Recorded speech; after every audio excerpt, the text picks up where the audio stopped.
The 93X Half-Ass Morning Show podcast is sponsored by Standard Heating and Air Conditioning. Standard Heating is having their 94-year celebration. They have special offers just for you this February. Whether you need a new furnace or a tune-up, they have something special for everyone. Visit standardheating.com to save today. The 93X Half-Ass Morning Show. 93X. That's right, woodchuck chuckers. It's Groundhog Day! Well, it's Groundhog Day. Again? And that must mean that we're up here at Gobbler's Knob, waiting for the forecast from the world's most famous groundhog weatherman, Punxsutawney Phil. Really not one of the higher-ranking special days of the year. It is the only day we let rodents control us, though. I know. Do you ever have deja vu? Didn't you just ask me that? I think it'll be in early spring. Didn't we do this yesterday? Do you think Phil's gonna come out and see a shadow? I'm reliving the same day over and over. Groundhog Day. Today. Ladies and gentlemen, Get up and check that hog out there! Yeah!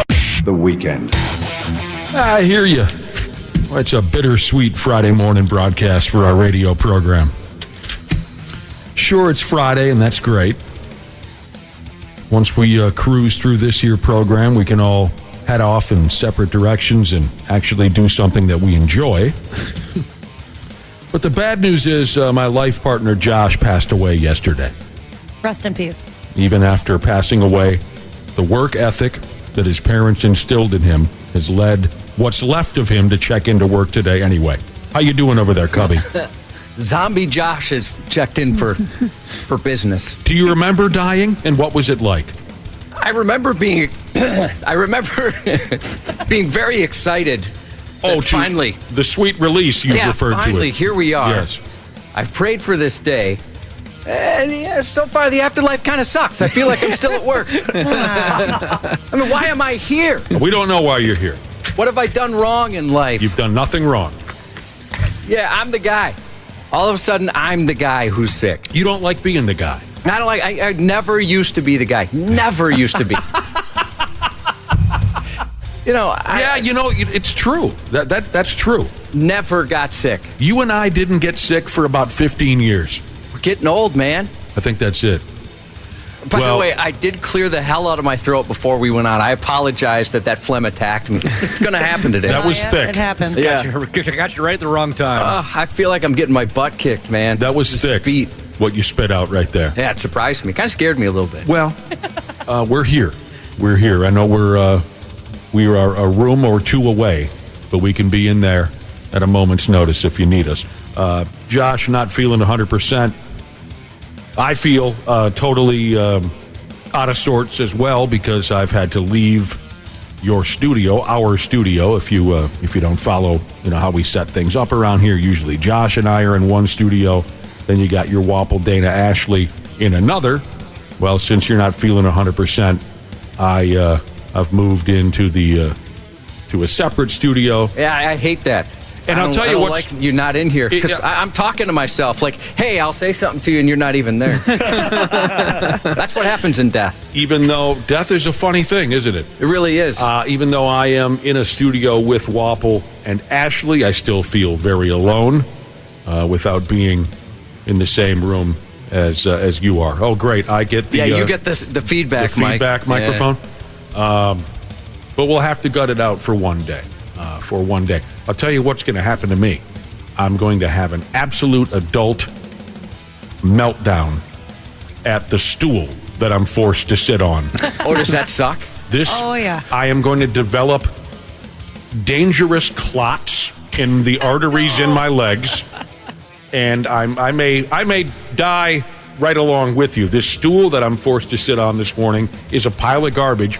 I told Wapple and Ashley that I'm likely to, when the show is over, I'm going to throw it at an innocent bystander. And this is a heavy stool. It's not This is not built for comfort. This is some damage. This sumbitch is built to last, isn't it, Wapple? Yep. And that's what you sit on every day, Ashley? Yeah, I was telling Nick, I asked him if you guys ever notice how much I move over here. Not really. But I'm always readjusting, like, how I'm sitting. I thought you were tooting. Well, she does do a lot of that, too. I mean, at least every 5-10 minutes, I have to reposition myself because my legs just get so restless sitting in that awful chair. You know, we've got like a crap ton of chairs all over the place. Yeah, they're all broken. Yeah, they're all broken. And they are? Even like the studio chairs? This one is broken. Well, but it's all we got. And then the other thing is, the board that we're at is a standing board. Oh, so yeah, we good need point. to have higher chairs, too. That's right. Otherwise, their face is going to be into the desktop. So, yeah, by the end of this, I've only been sitting here. I've been sitting here for just a little over an hour, and I'm already just aggravated by how much lower body discomfort I'm going through by sitting on this friggin' stool. People have been texting in saying, Josh, now that you've passed, they will take good care of your mother. Oh, thank you. I was concerned. Now that you are gone. You know, throw my wife into the mix, too. We need someone to take care of the wife? Take care of her. She's going to need, as of late, sex about once every 3 months. if you could handle that. Is that the regular routine? Let me ask you. Would I be the guy? Like, if you could choose someone to take your place? Oh, without a doubt. Would I be the guy? Easily. Now we're talking. Do you guys... I mean, now we're talking. You're, just to remind you, you're married. I'm what now? Yeah, you're married, so your wife might not like that. You're right about that. I'm going to put that in my... posthumously, can I write a will if I'm already dead? I don't know what the loophole is on the law, but I'm going to put that in my will. Nick gets to bang my wife for my wife. Have you and your wife, Josh, have you guys ever talked about, like, hey, if I die, am I allowed to remarry? Or if I die, are you allowed to remarry? Stuff like that, along those lines? Allowed. I like that. Am I allowed to remarry? You're dead. Who's allowing me to do anything, I don't know that we've had that I think that conversation only happens on television, right, Josh? Yeah, we've had it in the way where I've told my wife, like, if you ever leave me, I'm never going to find somebody else. There's just no way. I'm too set in my ways. I don't like myself. I'm barely good in small doses.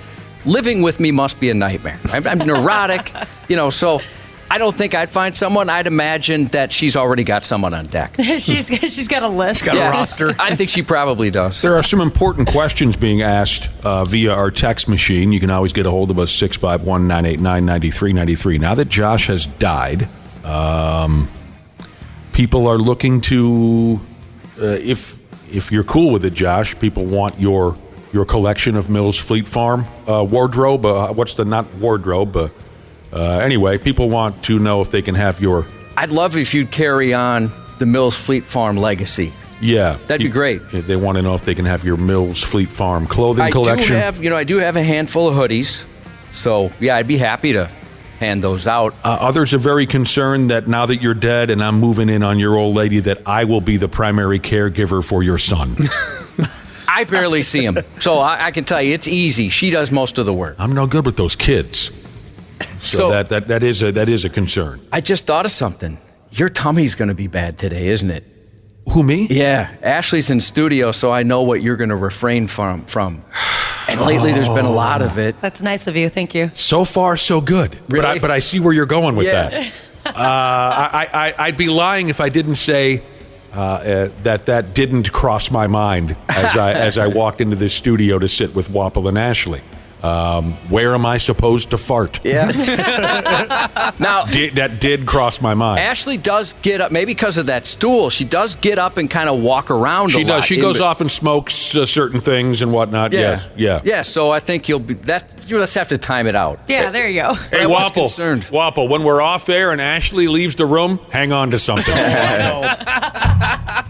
That did cross my mind, and thank you for it. It's very special to me that it also crossed yours, Josh. I was like, if it was just me and Nick in studio, would he have the same couth to not fart? And I was like, no, he would fart. He'd walk over your side of the board and do it there. Oh, yeah. Yep. What are you going to do? So... I'm a little jealous, Wapple. Enjoy it. Don't take it for granted. My God. I'm going to miss it. You really do love me. I do love you. I might miss it. Maybe just open Josh's studio door a crack and let it rip, and then go back to your studio. I'll waft it your way. Yeah, you bastard. God dang it. I will. Don't make me laugh. Usually it's easy around here for that not to happen, but you got me. Yeah, if you want to just open the door and go for it, just to comfort me. I'll figure something out. I'd appreciate it. Because the time will come. All right, well, we're sorry you're not feeling terrific, Josh, but we'll try to make this quick and painless for you. You guys are good people. What else is going on around here? Oh, it's Groundhog Day. It is Groundhog Day. Okay. Over there in is it Pennsylvania? Yes. Mm-hmm. And the town actually is Punxsutawney. Correct. Just like in the movie. What a great movie, by the way. I know that that's one of your favorites. That's one of your favorites. It probably is. Yeah, it's one of my favorite comedies. It's so good. And if it wasn't for that movie, you probably wouldn't give a rat's ass about this. Is it a holiday? I don't even know what the hell you call it. Yeah, this special day. You probably wouldn't care at all. Oh, not at all. But the movie, I love that the movie's on, and there's all the references to it. So it's Groundhog Day. Do with that. He's wrong the majority of the time. I looked up his stats. Oh, you're talking about the gorilla that they... What is it again? It's a groundhog. It's a groundhog, I think, on Groundhog Day. Right. So 1886, that's when he started making these predictions, the great prognosticator. 1886. And he's only been right 39% of the time. That's not good. So you supposedly, according to an article I read, you have better odds flipping a coin. Yep. All right. I think if the groundhog's wrong, then we should put him down, and then we have a new groundhog the next year. Well, he drinks the elixir of life, so he survives. That's how he survived so long. But back in the day, they did eat him after he made his prediction. No. Yeah, in the 1800s. Really? Oh. I wonder what some groundhog tastes like. Yeah, I don't know. Probably like chicken. Yeah, they always say that, right? Everything seems to taste like chicken. Yeah. It's a big day. I could eat some barbecued groundhog. Yeah. You get the right kind of sauce or dry Throw some rub on it. Baby Ray's on there. Everyone, we probably already have. Good boy. Right? Right? We've all been to restaurants where you bite into the sandwich and say, is this really what they advertised on the menu? I'm not so sure. So there you go. Here it is right in front of me on my text machine. You pick them up, you dropped them, Jesus. He says, you realize they used to eat the groundhog, right? No, not until Josh just told me. It's very interesting. What else is going on? What was I saying? Later on, Dad Fights. Brad Ryder and Randy Shaver will join us for another edition of our Friday trivia showdown that we call Dad Fights. That'll be around 8 a.m. Before that, around 7:30, I think I have this right, Vikings Long-snapper Andrew DePaola is going to check in with us from Las Vegas. He's in Las Vegas? Orlando. Oh, I keep getting it screwed up. The Super Bowl's in Las Vegas. Yep. The Pro Bowl, Andrew DePaola from the Vikings, he made the Pro Bowl. And he just won a snapping contest. Well, that's what he does for a living. Yeah, he won. He won it? Yeah, he won it. Okay. This was televised or? Correct. Last night. What channel was this on? Because there was nothing on television last night, sports-wise. So I did search around. I just wanted to see what silly playground activity the Pro Bowlers were involved in, and I never found it. Where was it? I think it was on ESPN, but I'm not positive. Yeah, I just watched the clips this morning. Mm-hmm. Maybe I checked in too late, but... Actually, it was on at my house, and I saw the...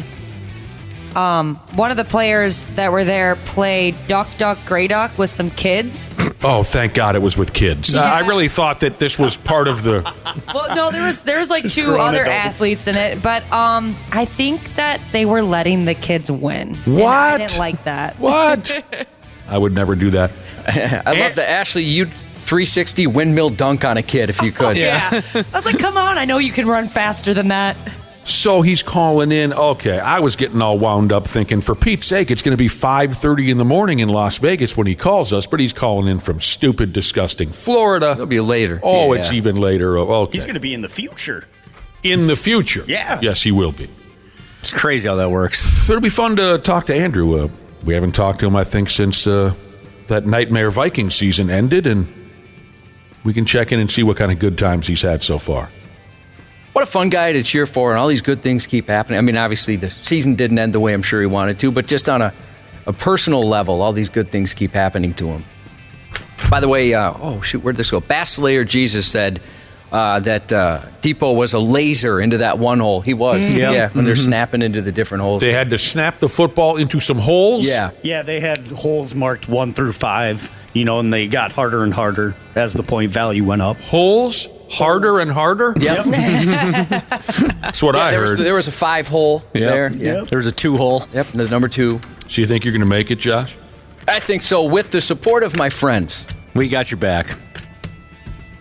Oh, wait, you said friends. I don't count on that, do I? Let me change that. Just a coworker. With the report of my friend. Support of my friend. Of your friend. Friend, yeah. You got a spit bucket over there for that phlegm? I got a garbage can. All right, fair enough.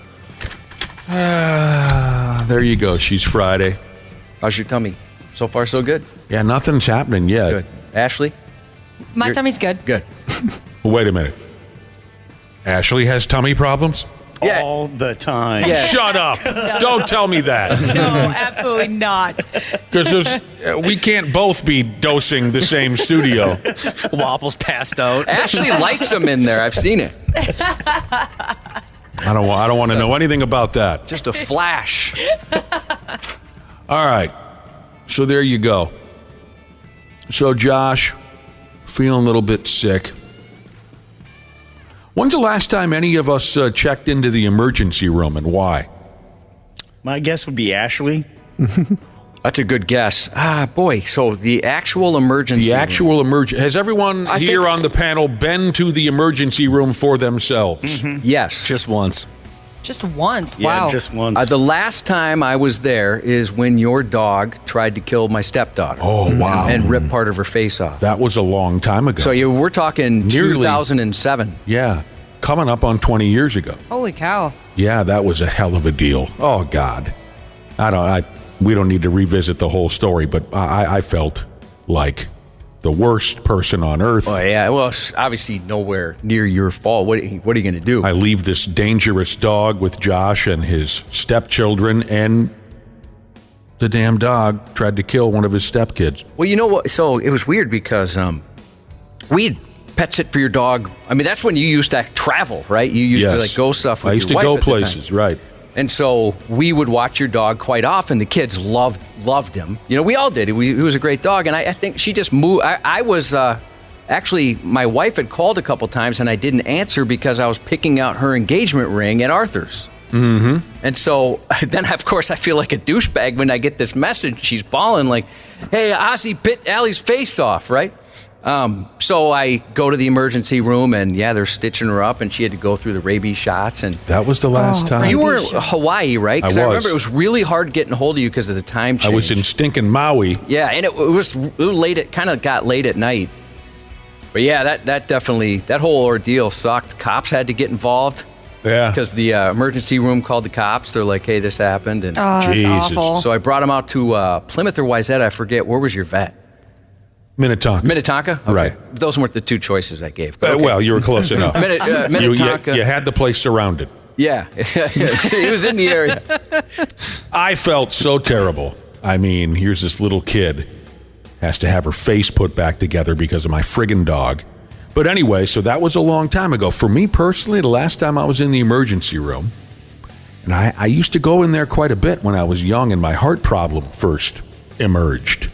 I was heading off there because I had these wildly accelerated heartbeats. It was pretty frightening. But the last time I was there, I think, was when my nuts got sideways on me. I remember that day. Oh, yeah, no. I do too. And your super hot sister had to drive you there. Isn't that something? Yeah. Because you were too drunk. I was too drunk. That's right, Wapple. Nice. This was back when I would sit at the bar all day on a Sunday. Just all day. And just get myself just blasted out of my effing mind. And I went home. Well, no, while I was sitting at the bar, my nuts started to ache. It didn't matter how I sat on the bar stool, and the pain got more and more. It was a heavy, dull pain. It wasn't a sharp pain, at least for my experience. There are other gentlemen in our listening audience who probably had, felt something different than that when they had testicular torsion, which is what I was diagnosed with. But my nuts just started to ache like a bastard. And I remember turning to Big Al, who was on the bar stool next to me, as he almost always is, and I said, You ever have your balls just up and hurt like? And then he said, I don't know what you're talking about. So I went home, tried to sleep it off, and I couldn't sleep. So how about this? at, I don't know, 1 o'clock in the morning. I'm due to be at work in 3 hours. I'm too drunk to drive myself to the emergency room. I have to call my sister in the middle of the night, who had a little child. I don't know how old my niece was at the time, 1, 2. Well, she was old enough to talk. But anyway, I have to tell my sister, can you give me a ride to the hospital? And she says, why? And I have to say, my nuts. So that was, I don't know, how old is this kid now? 14, 15? This was, 10 years ago. What about the rest of you? Dana, you said you were only there once. Was this when you lit yourself on fire or your teeth got knocked out by, as you say, a fountain? No, I think the only that was just a regular doctor's office for those two. The one time I was in the emergency room, I told this story a week or so ago, is when peanut butter crackers tried to kill me. Okay. Oh, yeah. Salmonella, is that the term? Yeah, that's the only time I've had to personally go and get myself looked at. Yeah, for me, it was the time that I went for myself was, this was, boy, I don't know, mid to late 90s, mid 90s. I tried to cut my finger off at work when I was sharpening a knife, not paying attention.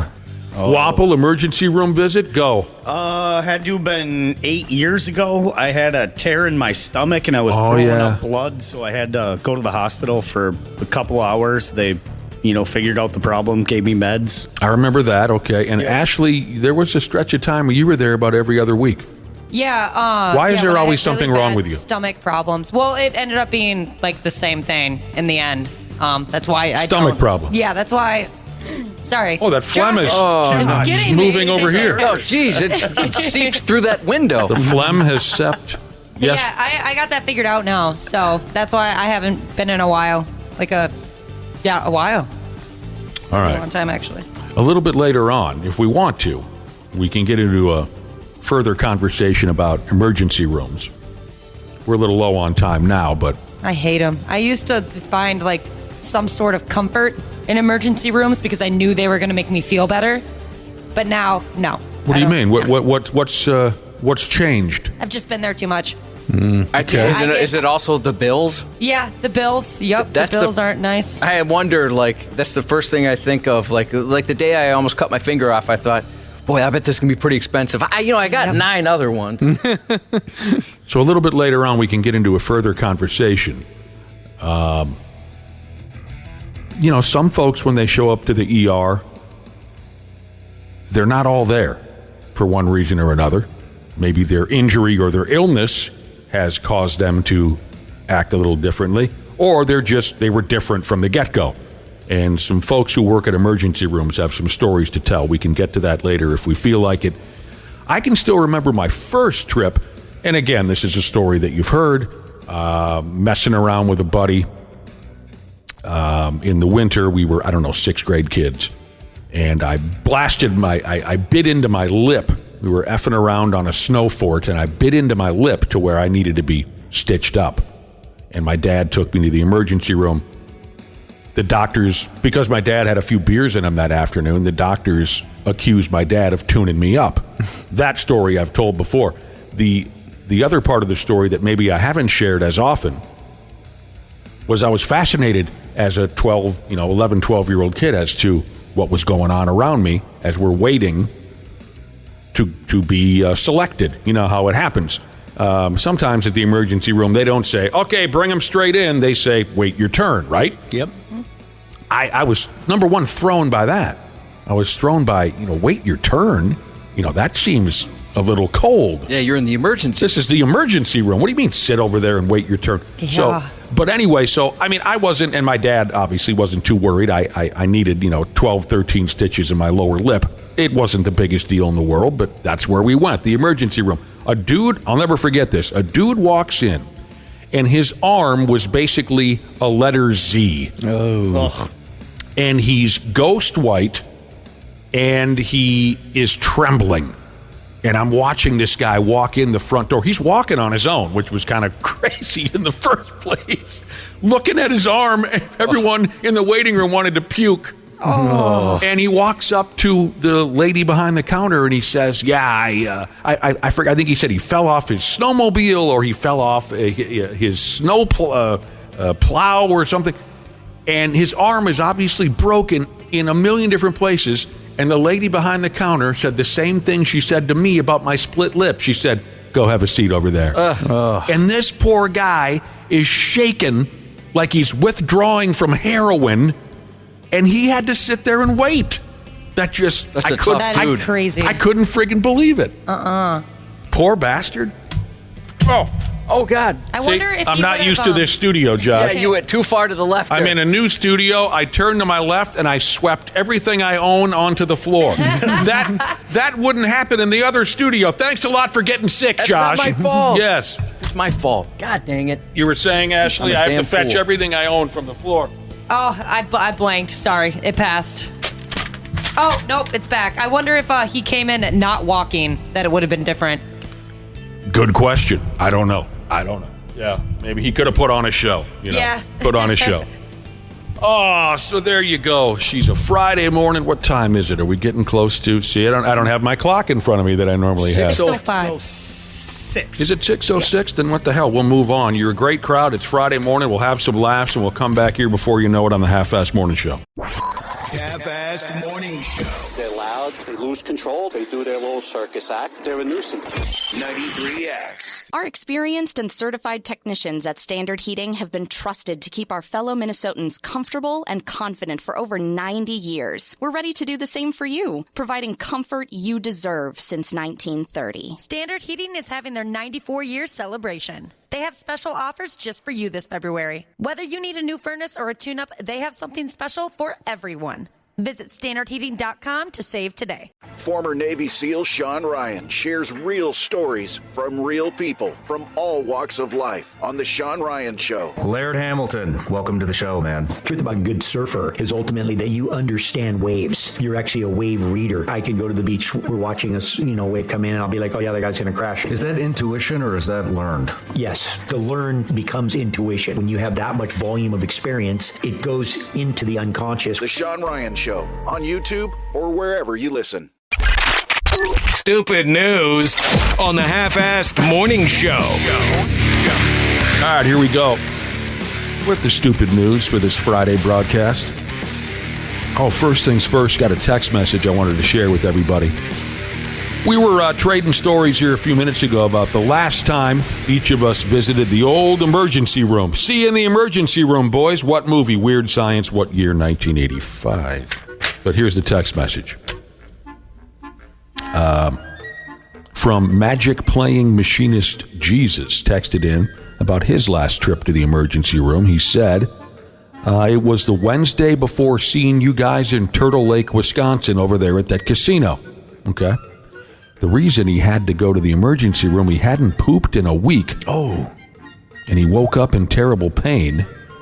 6 hours, a CAT scan, and $2,000 later, he was on his way home. And then he closes out his text by saying his insurance sucks. Hadn't pooped in a week. Had to go off to the emergency room. Man, I feel for you, brother. Does that beat your all-time record, Josh? Yeah, I think so, at least. I'll tell you what, though, if I saw that, if you could only see the bill ahead of time, that might have had that poop come right out of you. Yeah, good point. Never thought of it that way. Yeah, I mean, have you ever opened a bill where you crapped your pants when you saw how much it was? Whew. Scare that turd right away from you. Sorry about your problems there, Magic Playing Machinist Jesus. What the hell? What were you eating? Sand? What? Just an all-cheese diet or smooth week he went without hitting the head. All right, the stupid news is ready to go. I'll be damned. What do I got in front of me here? Tell me how all of you think you'd react to a joint like this here popping up in your neighborhood. Tell me what you think about this in your neighborhood. A small town in New Hampshire. The citizens in this small town, they're fired up because of a new business in town called the Diaper Spa, where apparently adults wear diapers and pretend to be babies. Yuck. Okay. That's the one of the only kinks that I cannot get behind. You're lying to us. I don't support. You also don't support The whole Feet. baby gimmick. You don't support people who lick feet. Yep, Or have no you wavered feet on stuff. that one? No feet stuff.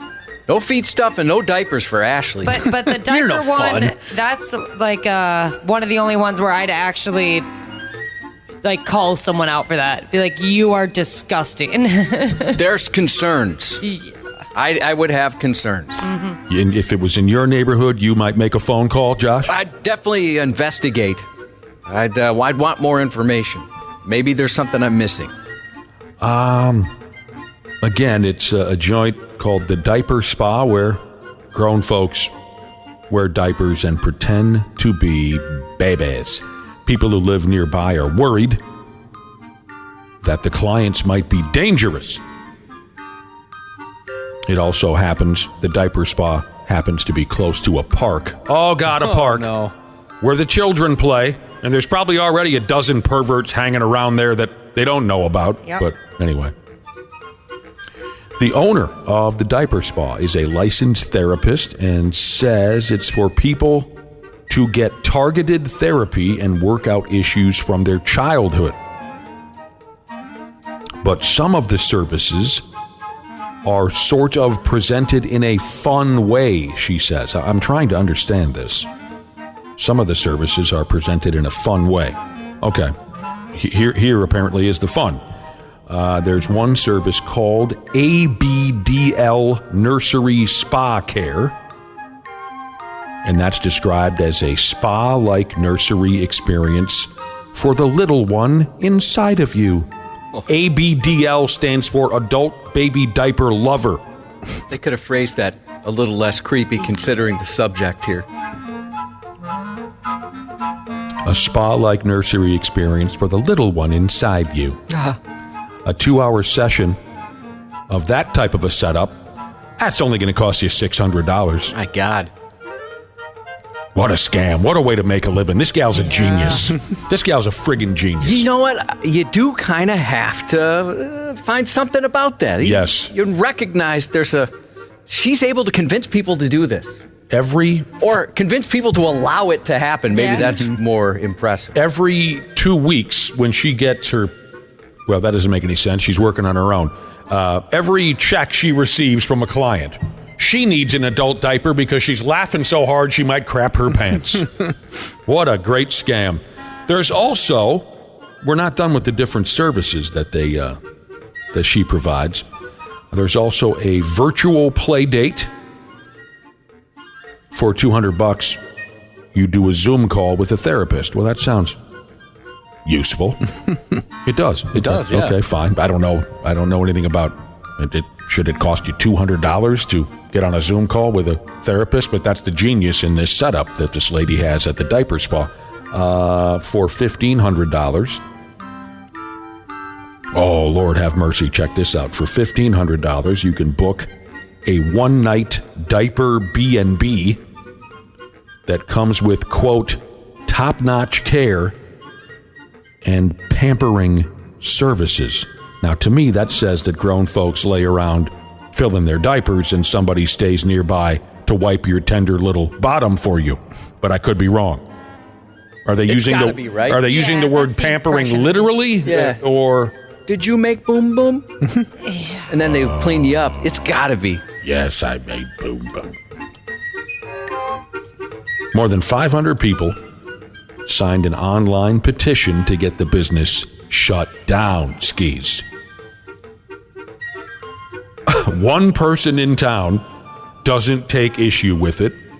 It's a neighbor in her early 90s. She says people should chill out and said it doesn't bother her at all. She likely doesn't know if she's on foot or horseback, but I mean, I don't know. Maybe I wouldn't care. I mean, I don't. I'd be a little concerned, wouldn't you? Maybe that's not the park I'm bringing my family to anymore. Just some dude out there sitting in a diaper, a big bonnet on. Do you think she had to go and apply for a business loan or anything like that? And don't you have to tell them what you're going to use it for? Yeah, maybe she had the cash. Yeah, what kind of licensing do you need to strap diapers on adults? Yeah, really.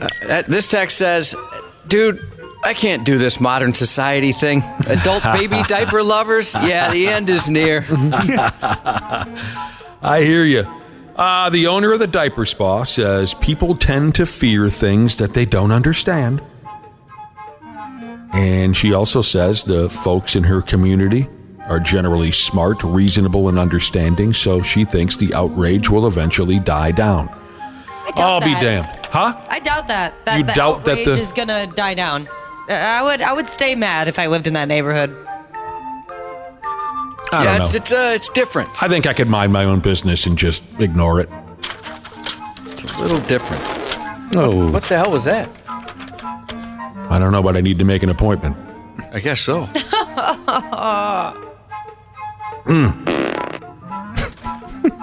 It's happening, Josh. Is that what it is? Help me, Josh. It's happening. Embrace it, Ashley. You're lucky. Some people pay good money for that, Ashley. Yeah, that's probably true, Dana. I'll be damned. Yeah, you just don't know what you're going to get these days. You don't. You guys sounded like a couple of newscasters there. Who did? Ashley and Dana. What did they say? By using each other's names like you did. Oh, yeah. Oh, yeah. Yeah, probably pay good money for that, Ashley. Probably true, Dana. Here's Wapple with the weather. Guys, it's pretty cold. Thanks. Well, no, first you have to tell, how does a grown person say this? First, you have to address them by name. Yeah, go ahead.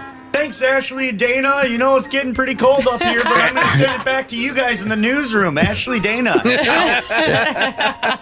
You're right, Josh. I watch the television news night, and they always address each other by name. They never just say, thanks, bro. Yeah, never, right? When the camera turns to them. Hey, tight news report. Nice work. No, they say so-and-so, so-and-so. What is this now? Ashley, you knew that this was coming when you're being so critical of the adult baby diaper lover community. They said, well, blood liquor. Yes, that is different. Yeah, there's a difference there. How is there a difference between blood licking and wearing a diaper? Children involved. I don't want to paint with a broad brush what comes to mind for me, but yes, you're on the right track. Because little children wear diapers? Yes. All right. Maybe it's not related to that whatsoever, but that does pop. It comes to mind. Yeah, that's all I can think of, and it just doesn't sit right. Sounds like these boys here were seeking attention just like Dana was when he got on an airplane years ago dressed as Rowdy Roddy Piper, which we learned yesterday or the day before. A couple of dudes showed up at an airport in Thailand wearing only teeny tiny Speedo swim trunks. And speaking of the locals being outraged, the locals there in Thailand were pretty pissed off, saying that these damn near naked dorks were disrespectful to their culture. This is up on 93x.com. See the pictures of these clowns. I might be mistaken here, but I believe the airport is in a town over there called Phuket. That's kind of fun, right, Josh? Phuket. I don't know. Phuket? No, Phuket. I can't remember. People correct us every time. Either way, we're having a good time, right? Yeah. Okay, good. I thought it was the way the first few times. I thought that was the legitimate way to pronounce it. Yeah. What you want to say. Yeah. What rhymes with 2 tears in a bucket. Yeah. Right. So pictures of these fellas went round and round on that godless social media. The 2 guys are hanging out at the look for your suitcase round and round thing, whatever that thing is called. Baggage claim. Baggage claim. They're hanging around the baggage claim with their tiny little swim trunks. They look ridiculous, but I'm sure that's exactly what they were going for. Look at us. We're different. We're crazy. We're here to party. Locals in Thailand let her buck on social media. One said, "Do they have no shame? Those are undies when not in the water." One Thai resident had that to say. Where these 2 clowns were originally from wasn't entirely clear, but a lot of folks on social media said there was a 100% chance they were Australian. Well, someone should offer them some poutine or ask them if they like curling. Those are 2 staples in Australia. Make them feel at home. Yeah. These guys, not only are they wearing, super tight bikini briefs, but they also appear to be 1 or 2 sizes too small. Oh, yeah. I think in Australia they call them bungee smugglers. No, that's in Canada. They say that. Yeah. Yeah. Was it budgie? Budgie. Budgie. Or bungee. Yeah, that's a Canadian thing.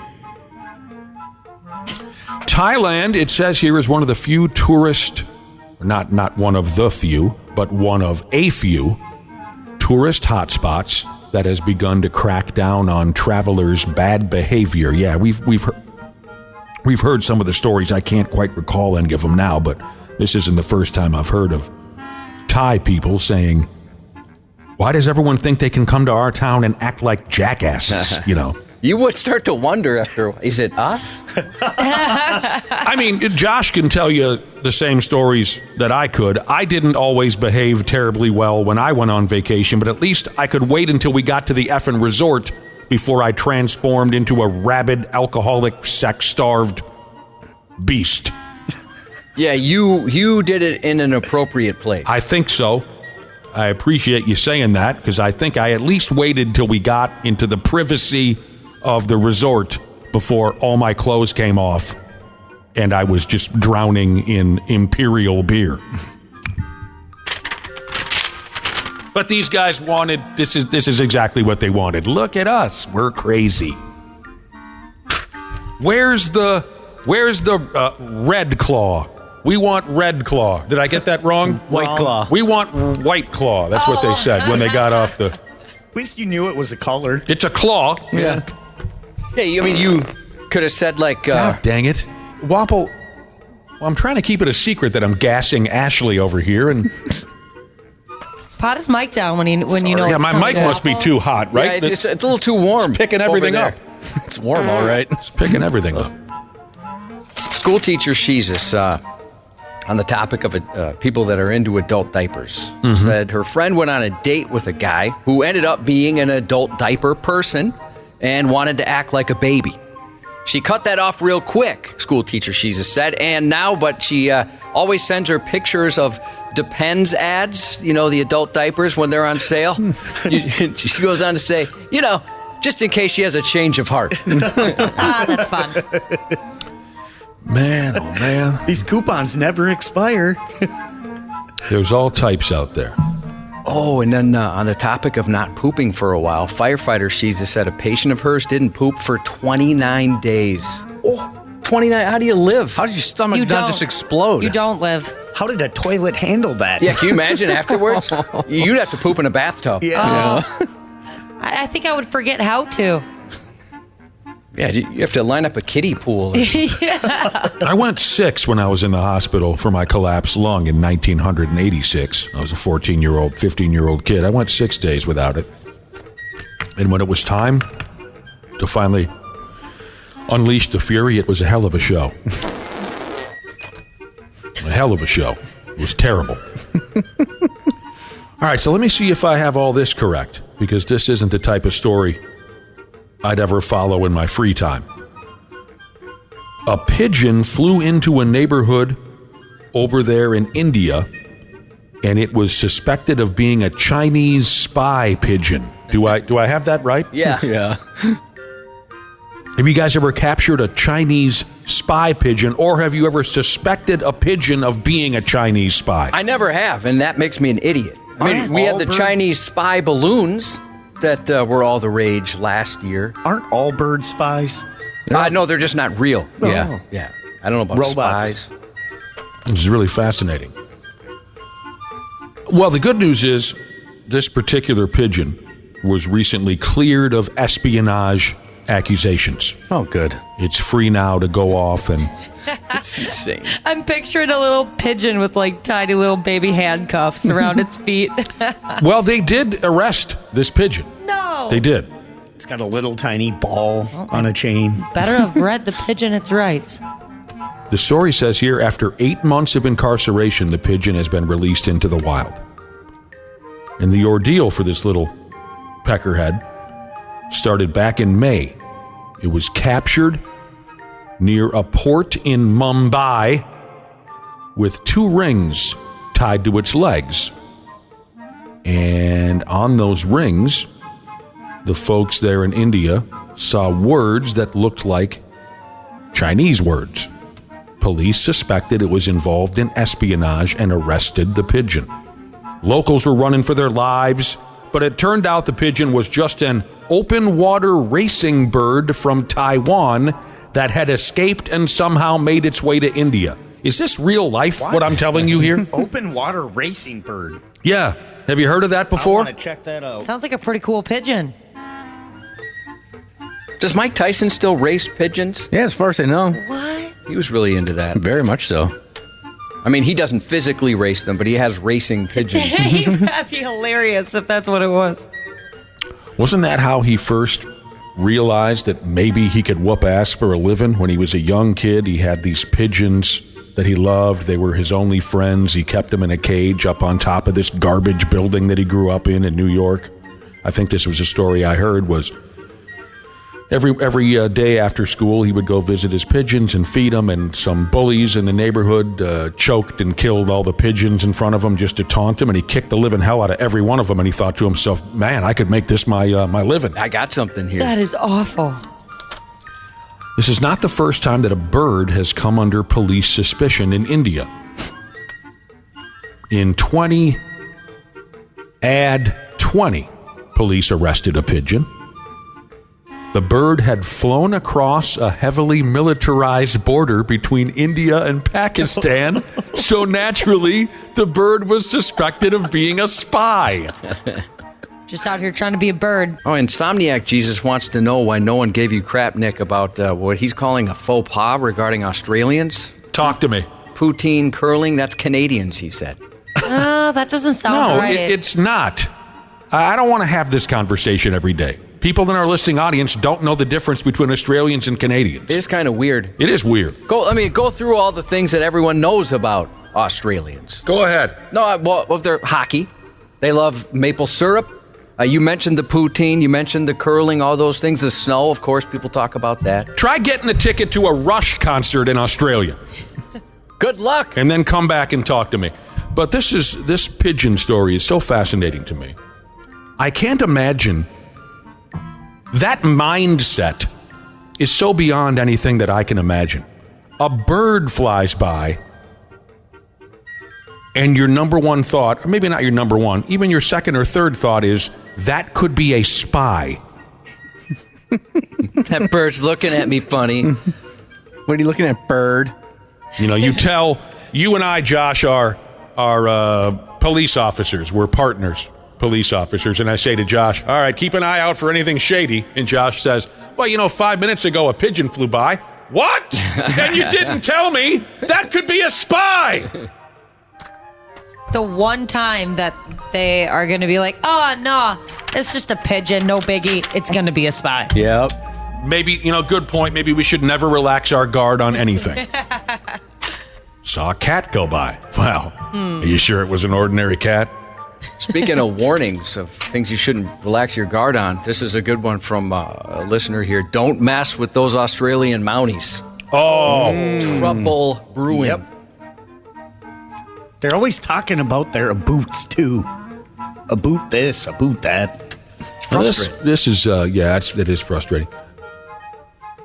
This is embarrassing. This past Monday night in awful, terrible Fort Myers, Florida, a fully grown 50-year-old man got arrested for stealing a 3.5-foot tall Snoop Dogg bobblehead doll from a friggin' restaurant lobby. That is large. Yeah, you didn't see the pictures of the Snoop Dogg bobblehead doll that they got in the lobby? No, I did. It's up on 93x.com. Word.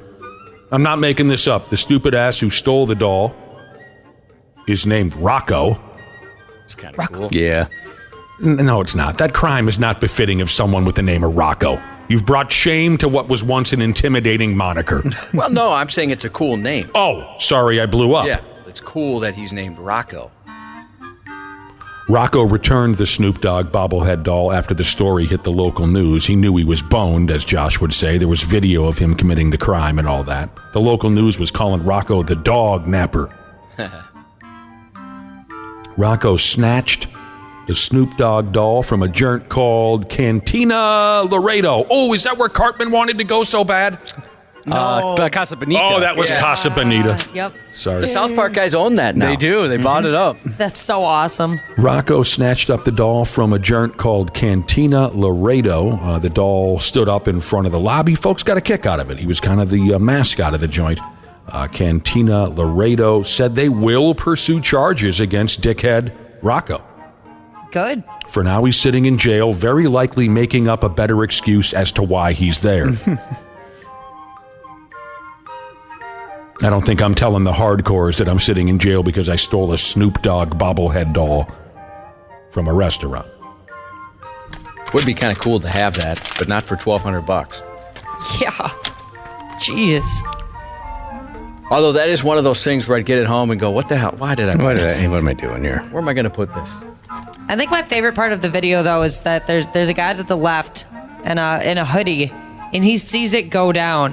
And he's just, he like looks back at like the rest of the store clerks like, did anybody else just see that? Yeah, he might be thinking, well, maybe that guy's the bobblehead cleaning man or something like that. That's, I'm sure that's exactly what it was. You know what else got stolen, Cubby? Some Canadian mates stole a 500-pound stuffed polar bear. That would take some work. 500 pounds. Stuffed polar bear. Right out front, a hotel called Lake Lily Lake Resort. That's in Edmonton, Alberta. This was a couple weeks ago. Canadian cops are still trying to find these pukes. Back on January 22nd. I guess it was so cold at Lily Lake Resort in Edmonton that they didn't have their regular security patrols at the hotel that night. They were canceled. Too cold. So derelicts took advantage. They broke into Lily's and they stole a 500-pound, 12-foot-tall stuffed polar bear. Those security guards are never getting a day off now. Oh, good point. No, they'll be Waffle. sucking on 50 below. You know what I mean? That'd be a cool thing to have. What's that? The polar bear. Why would that be? Now I really wouldn't know where to put that. Yeah, I don't know. Look cute. I guess it would probably get boring pretty fast after you take a couple pictures. Then, yeah. I'd be bored with it halfway through the process of loading it into the back of the pickup. Actually, guys, I don't think I want this anymore. This absolutely stupid. Then if you walk down the stairs, you forgot that you have that giant polar bear in your living room and it scares the crap out of you. That would frighten me. I've been in that situation where when I lived with a cousin, he, for some reason, brought home a suit of armor in the middle of the night, just like a knight, this giant knight statue. Didn't tell me, and I saw it, and I thought I was dead. Was that thing pretty badass? It was really cool, Wapple. But I forgot it was there constantly. Could you put it on, or is it one of those types, or is it just like a display? No, it was a statue. Okay. Oh, I forgot. Cool. We also had a life-size cutout of Rocky Balboa that would scare me in the middle of the night sometimes, too, when I'd forget. Because we would put it around the house to scare another person. That was more recent. I once scared the living hell out of my brother's son with a life-size cutout of John Cena. Oh, did you really? Yeah.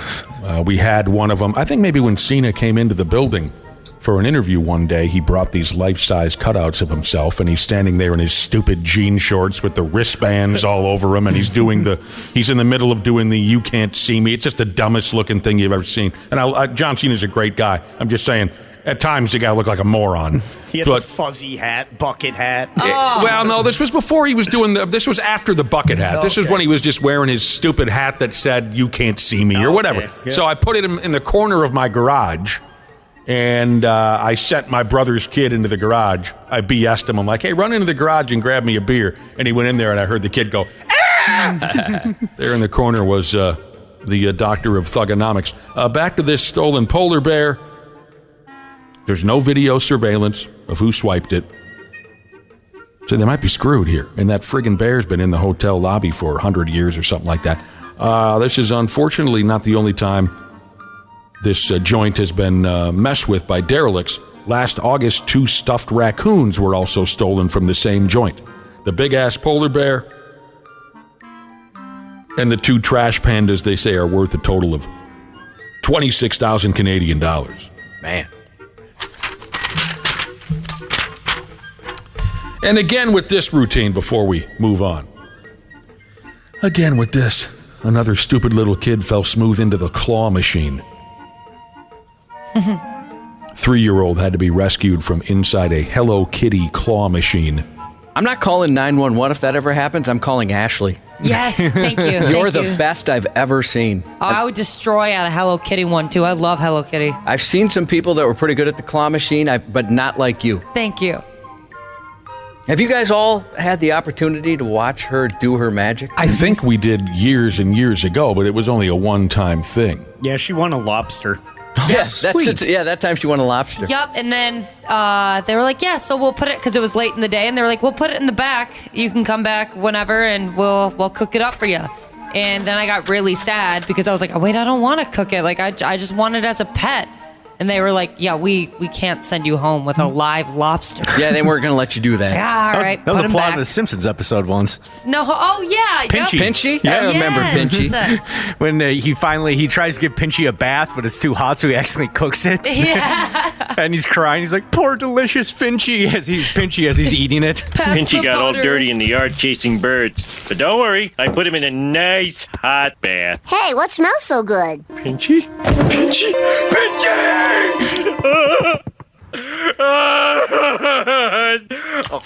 Oh man, that's good. Pass the butter. Are you gonna eat that all by yourself? Pinchy would have wanted it this way. Oh God, that's tasty. Poor Pinchy. Yeah, he deserved better. He was very upset. So only once did I see Ashley operate a claw machine. But I'd still rather watch you do that all night than watch The Iron Claw. One of the worst movies ever made. So here's this kid, 3-year-old kid, stuck inside a Hello Kitty claw machine. You've heard this kind of thing before. The kid is named Ethan. He climbed into the claw machine filled with Hello Kitty plush toys. He went on up through the prize chute, and then he was unable to find his way back out. A video of this disaster shows Ethan's parents telling him to go to the back corner of the machine and then telling him to cover his eyes because the friggin' cops had to shatter the glass on the machine to get him out. It's a good place to be for protection, I guess. All that soft stuffed animals. Oh, you mean if hide underneath Snoopy or something? Yeah. They got him out of there, he's fine. But here's the part that aggravates me. In the video, a cop can be heard saying to this little kid, "You won a prize. Which one do you want?" You're going to reward this kid for that? Oh, if I was his parents, I'd be so pissed. Someone should be getting grounded, Josh. You don't reward the kid for doing that. Yeah, I wouldn't be too happy with the kid.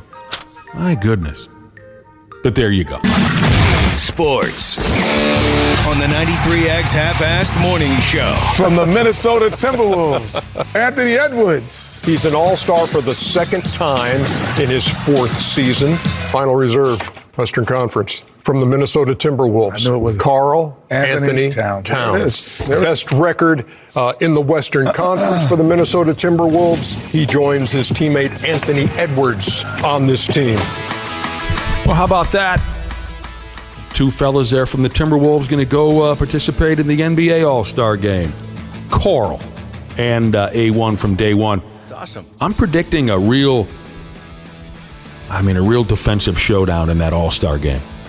Oh, low scoring, a lot of defense, a lot of fouls. I saw Anthony Edwards say something that he hopes Finch is the coach for the Western Conference team because he wants to ask Chris Finch about the shot selection of the All-Star Game afterwards, just to see his head explode. Oh, yeah. That's right. You know, the coaches from the number 1 team in each conference get to coach the game, so there's a chance that Finchy and the guys will be making that trip to Indianapolis. Good for those fellas, Carl and Anthony Edwards. Not a hell of a lot went on last night, so I'll give you what's going on this weekend here in town. Coming up at 7:30, of course, Dad Farts, Randy Shaver and Brad Ryder. And we're going to talk to Andrew DePaola, Vikings long-snapper Andrew DePaola. He's in stinking Orlando, Florida for the NFL Pro Bowl thing. And you guys told me that last night he won some kind of long-snapping contest. He did, yeah. One of the skills competitions. Does he get a massive cash bonus for that? I don't know.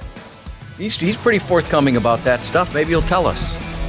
Friggin' rich get richer, I'll tell you that right now. This weekend, the Timberwolves never have Timberwolves to pay for anything. Have you noticed that? The rich are just given things. They are given things. The Timberwolves are at home versus Orlando tonight, and then Houston Sunday night. I had a listener text me this morning and say, "Hey, I'm going to the Wolves game tonight. Are you going?" And I said no. And I'm sticking to that answer. Golden Gopher men's basketball, they got Northwestern coming to town tomorrow. The Gals Pro Hockey Club is at Toronto tomorrow. Golden Gopher ladies team at St. Thomas. Another opportunity for Wapple and I to teach the St. Thomas fans who are brand new to the game of hockey.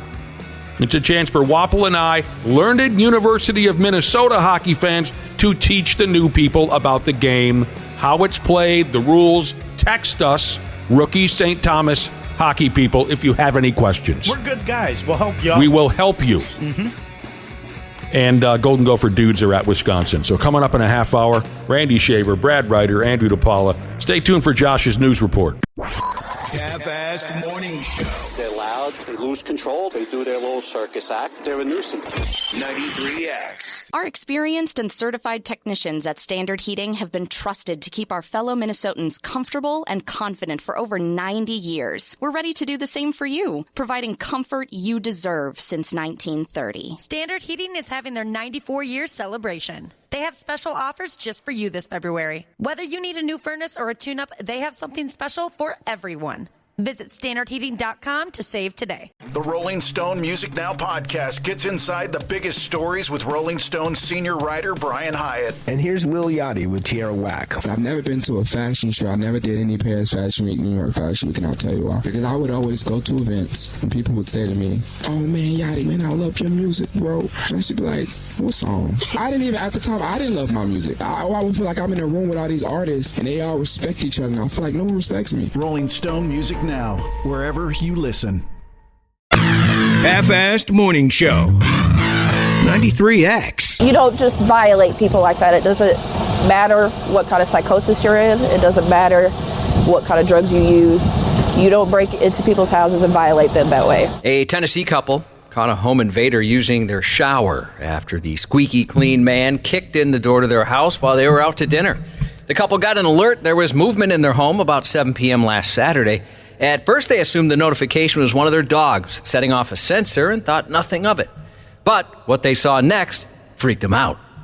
They watched as a man kicked in their front door and started to rummage through their house, making himself right at home. But even worse, the stranger then hopped into their shower to bathe and sat on their couch naked. He was naked, sitting on our couch. Our fur babies are there. There's a man in our house. We don't know. We just need to get home. Oh, man, did the dogs just love him? Probably. Yeah, that would bother me. My dogs would love whoever broke in. Yeah. My dogs sound terrifying, and I like that, but I know...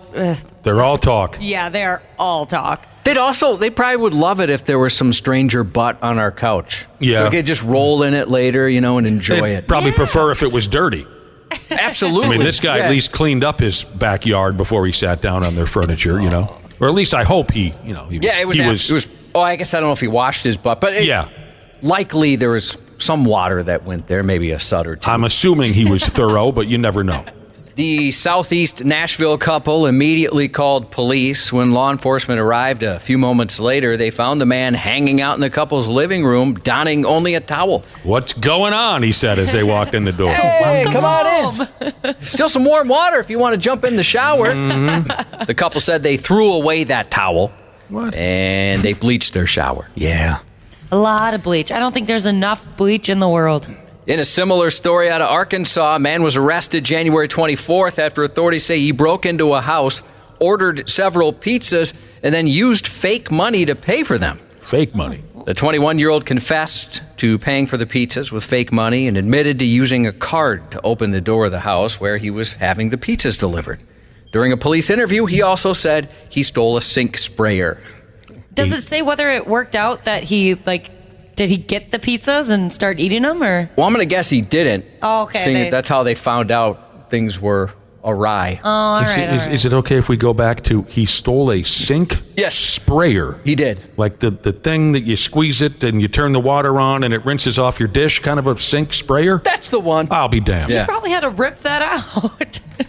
A Brooklyn woman poured gasoline on her 73-year-old neighbor and then lit him on fire last weekend after he refused to hand over some money she said he owed her.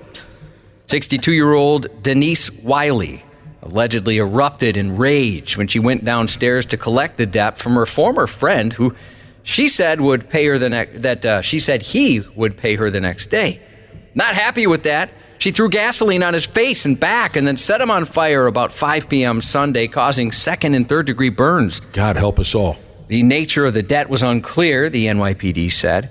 She was previously collared in 2016 and 2017 for drug charges. It's frightening. Got a bit of a temper there. I thought it was rough when Stewie beat up Brian Griffin for his money, but this is a whole nother level. Oh, he did give him a heck of a beating. It was disturbing. Where's my money? What the hell was Sorry, that? I'm having a drink of water. Are you dry? Yeah, a little bit. Not feeling too well. A South Carolina couple described as Bonnie and Clyde wannabes were arrested after leading police on a chase in a spray-painted car with a dog, a cat, and 4 chickens inside. Deputies first spotted Joshua Harvey driving a black Honda sedan with expired tags around 9 a.m. Monday. Harvey was allegedly driving erratically and appeared to have trouble staying in his lane. When deputies attempted to pull him over, he refused and led officers on a pursuit. But due to safety concerns, cops quickly called off the chase. But they would encounter the car driving recklessly again, though, this time around 2:45 p.m. The vehicle this time was spray-painted white to trick authorities, the sheriff's office said, and it looked terrible. Is it bad? Oh, man, it stands out more. They would have been better off just leaving the car. The driver again refused to pull over, and again the chase ended for safety reasons as school traffic was happening at that time of day. Deputies picked up the chase later, though, when they observed the driver passing cars unlawfully and recklessly. Why can't they just drive normal? Good question. The spray-painted sedan was eventually disabled on the interstate, and the driver was identified as Rosie Smith, whom the sheriff's office described as Harvey's paramour. Paramour? What the hell is going on Somebody's around getting here? fancy. Yeah. They just learned the word. These Bonnie and Clyde wannabes have tried to make fleeing from law enforcement a habit, but eventually your luck runs out, Sheriff Don Reynolds said in a statement. While officers took Harvey and Smith into custody, they found 1 dog, 1 cat, and 4 chickens inside the vehicle. 4 chickens. Their own little ark. Redneck ark. I'm surprised they used the term Bonnie and Clyde. There's got to be a lot of people who don't even understand that reference anymore. Yeah, maybe not, but I guess who else can you compare them to? I don't know. But I like the collection of critters they had in there. That sounds like fun. Yeah, because Laverne and Shirley wouldn't work. Probably not. Who were the two? Siskel and Ebert. Siskel and Ebert. Yeah, that's who I would have compared them to. Oh, man, I loved those guys. A survey. Sometimes I think they hated each other, though. Oh, yeah, they didn't really get along all that well. There's probably some love underneath there. Mm-hmm. A surveillance camera at a home in India captured footage of a leopard sneaking up on and then attacking a dog lying on a rug outside on a balcony. Video shows the leopard grabbing the poor dog, leaping off the balcony and trying to run off with it, only to be foiled by the pet owner, whose screams and chase of the animal was enough to prompt the release of the puppy. You can see this video on 93x.com. Once it was freed from the leopard's grasp, the dog quickly ran in the opposite direction. He escaped with no injuries. The man, however, was never seen again. This was hard for me to watch. He's fine. Sorry. What part of the world was this where a leopard's roaming around town and snatches up a dog? India. Oh, okay. Like I even knew how the video was gonna end. Like it was gonna be good, but just seeing the look of terror on that dog's face broke my heart. Yeah, the dog kind of had what the hell, bro? Yeah, why are you on my neck? Like, not cool. Yeah, that's not easy to watch. Then in Colorado Saturday, a family's dog was taken from their backyard by a prowling mountain lion. But thanks to the dog's owner tracking the lion through knee-deep snow and firing multiple warning shots at the large predator, they got him back. Whoa. Miraculously, the dog survived the harrowing ordeal. Colorado is home to an estimated 3,800 to 4,400 adult mountain lions. Who was it that told us that story, Josh, years ago? This was a Florida citizen who had a little dog in a fenced-in yard, but they did live in a neighborhood where alligators were common. But they had this fenced-in yard, but that little dog that they had at the house, it was a barker. And as soon as you let that sumbitch out, it just barked until it came inside. It's just, some dogs are just built like that. Yeah. And one day the dude lets his dog out, and as usual, the dog is just yep, yep, yep, yep, yep, yep, yep, yep, yep, yep, yep. And the guy says, uh-oh. Oh, no. And he went outside. Some bitch was gone and saw the ass end of an alligator snaking its way into a river. or whatever, the creek, whatever nearby. Boy, that is terrible. Oh, God. Oh, that's the only time that I would, one of the few times that I would harm an animal is if they came near my dog. Well, we all would, yeah. Like you're going out, man. Yeah, you don't do something like that. I know it's the animal kingdom and all that, but that would be horrifying. Just that silence suddenly for the first time in years, and you think, uh-oh. Every summer there'll be some email from the city of Egan saying, hey, if you got a small dog, hey, we just lost another one to coyotes. You got to watch them. We get a lot of that in our neighborhood, too. Yeah, it seems like every year. People don't think about it. Police said they arrested a man who stole a stick figure sculpture in Florida because he liked it. Officers received a call from a woman who said she saw a man acting suspiciously and seemed to be carrying 2 large poles on Tuesday night. Police later found the man, identified as Joshua Roach, walking along a freeway with his newly acquired piece of art. Photos show the artwork was a large red stick figure with a happy face, dubbed the Happy Stick Man. He's so cute. He is cute. According to police, Roach cut his life into pieces with a history of thefts and burglaries, and as a last resort, admitted to taking the art piece from behind a business because he liked it. After he was taken to jail, police learned he also had a warrant from Ohio. Photos show the department taking the sculpture back to the station by handcuffing it to the front of a cruiser. Because he liked it. Well, I mean, I don't know that that's an excuse that they're going to take. I don't know. I mean, you tell me, Josh. I mean, I like Lindsay Lohan. Can I just up and just take her? No, I don't think you can. Oh, well, fair enough. Yeah. I'm not going to push it. Yeah, hey, man, I like your car. I'll take the keys, please. What? I said I liked it. What's the problem? That's why that alligator took that little dog. You know what I mean? You like the dog. Hey, I like you. Come with me. I like the way you taste. What do you mean you can't swim? Well, we'll work it out. Public health officials are sounding the alarm on new Centers for Disease Control and Prevention data that shows rapidly increasing rates of sexually transmitted infections. A big reason is the increased use of social media or dating apps, because that makes it a lot easier to arrange casual and anonymous sexual contact. The CDC. Well, by the way, what are you doing tonight, lady? Yeah. I don't know. She doesn't sound that fun in the She set. sounds like a keeper. I'll tell you that right now. She sounds like she might be kind of boring. The CDC data released Tuesday as part of its 2021 STI surveillance report shows more than 2.5 million documented cases of hussies with chlamydia, gonorrhea, and syphilis in the United States. We've had penicillin since 1943. Penicillin easily cures syphilis. So the fact that we're back to where we started even before penicillin now is really concerning. What are you doing tonight? Hey, I'll tell you. mister. I'd like to. Well, how about it? Chlamydia and gonorrhea are the 2 most frequently occurring forms of STIs, accounting for more than 90% of the 2022 cases. Chlamydia rates per 100,000 residents were highest in Louisiana, Mississippi, and Alaska. Gonorrhea rates were highest in Mississippi, South Dakota, and Louisiana. All places where your mom goes for, quote, business. At least that's what she tells you. What? South Dakota had the highest rate of primary and secondary syphilis cases.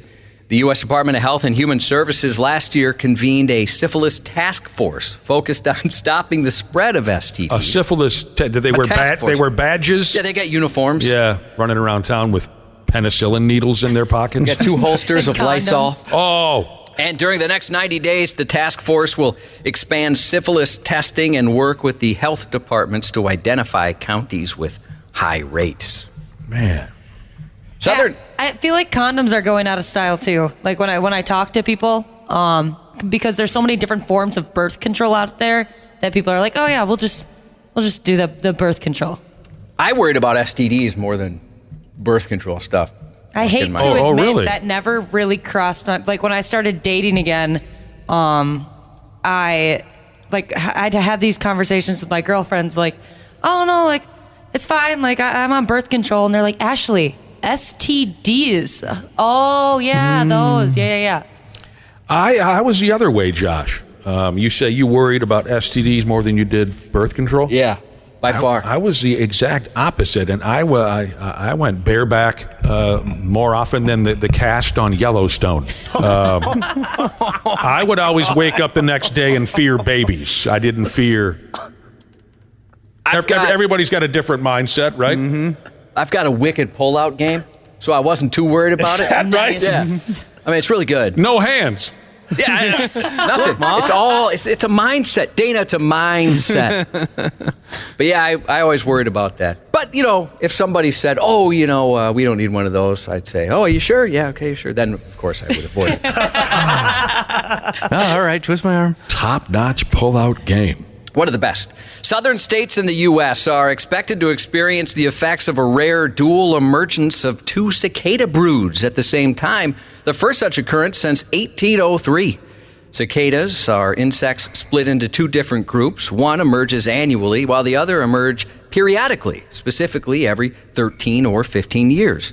This year, 2 specific broods of the 13 and 17-year cicadas will emerge at the same time for the first time in 221 years. Nothing you can really do because there's so many of them. They're going to be in the trees, and the males are the ones that make all the noise that sing for the females. What are you doing tonight? Oh! The 2 broods will emerge from their lives in the ground, posing a risk to trees and other vegetation. At the end of their time underground, they come out and they attach to something that's solid, like the side of a building or a fence post. According to the website Cicada Mania, Tennessee, Kentucky, South Carolina, Georgia, Alabama, Virginia, Mississippi, Arkansas, Illinois, Indiana, Louisiana, Missouri, Oklahoma, and North Carolina are all expected to be affected this year.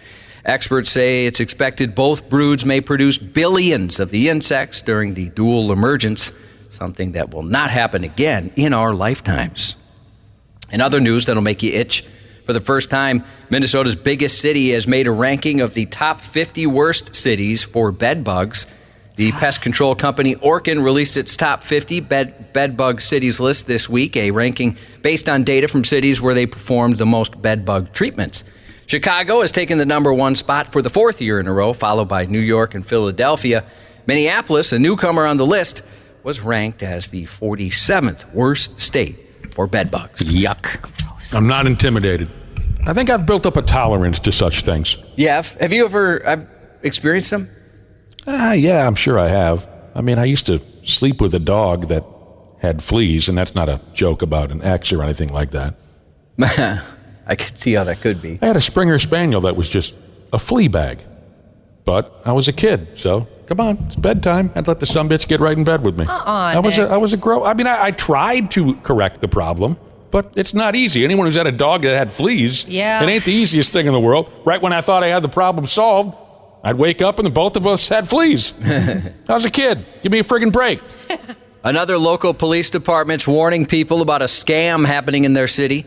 The Brooklyn Center Police Department said some residents are getting calls from people pretending to be members of their department, demanding money after claiming they have outstanding warrants.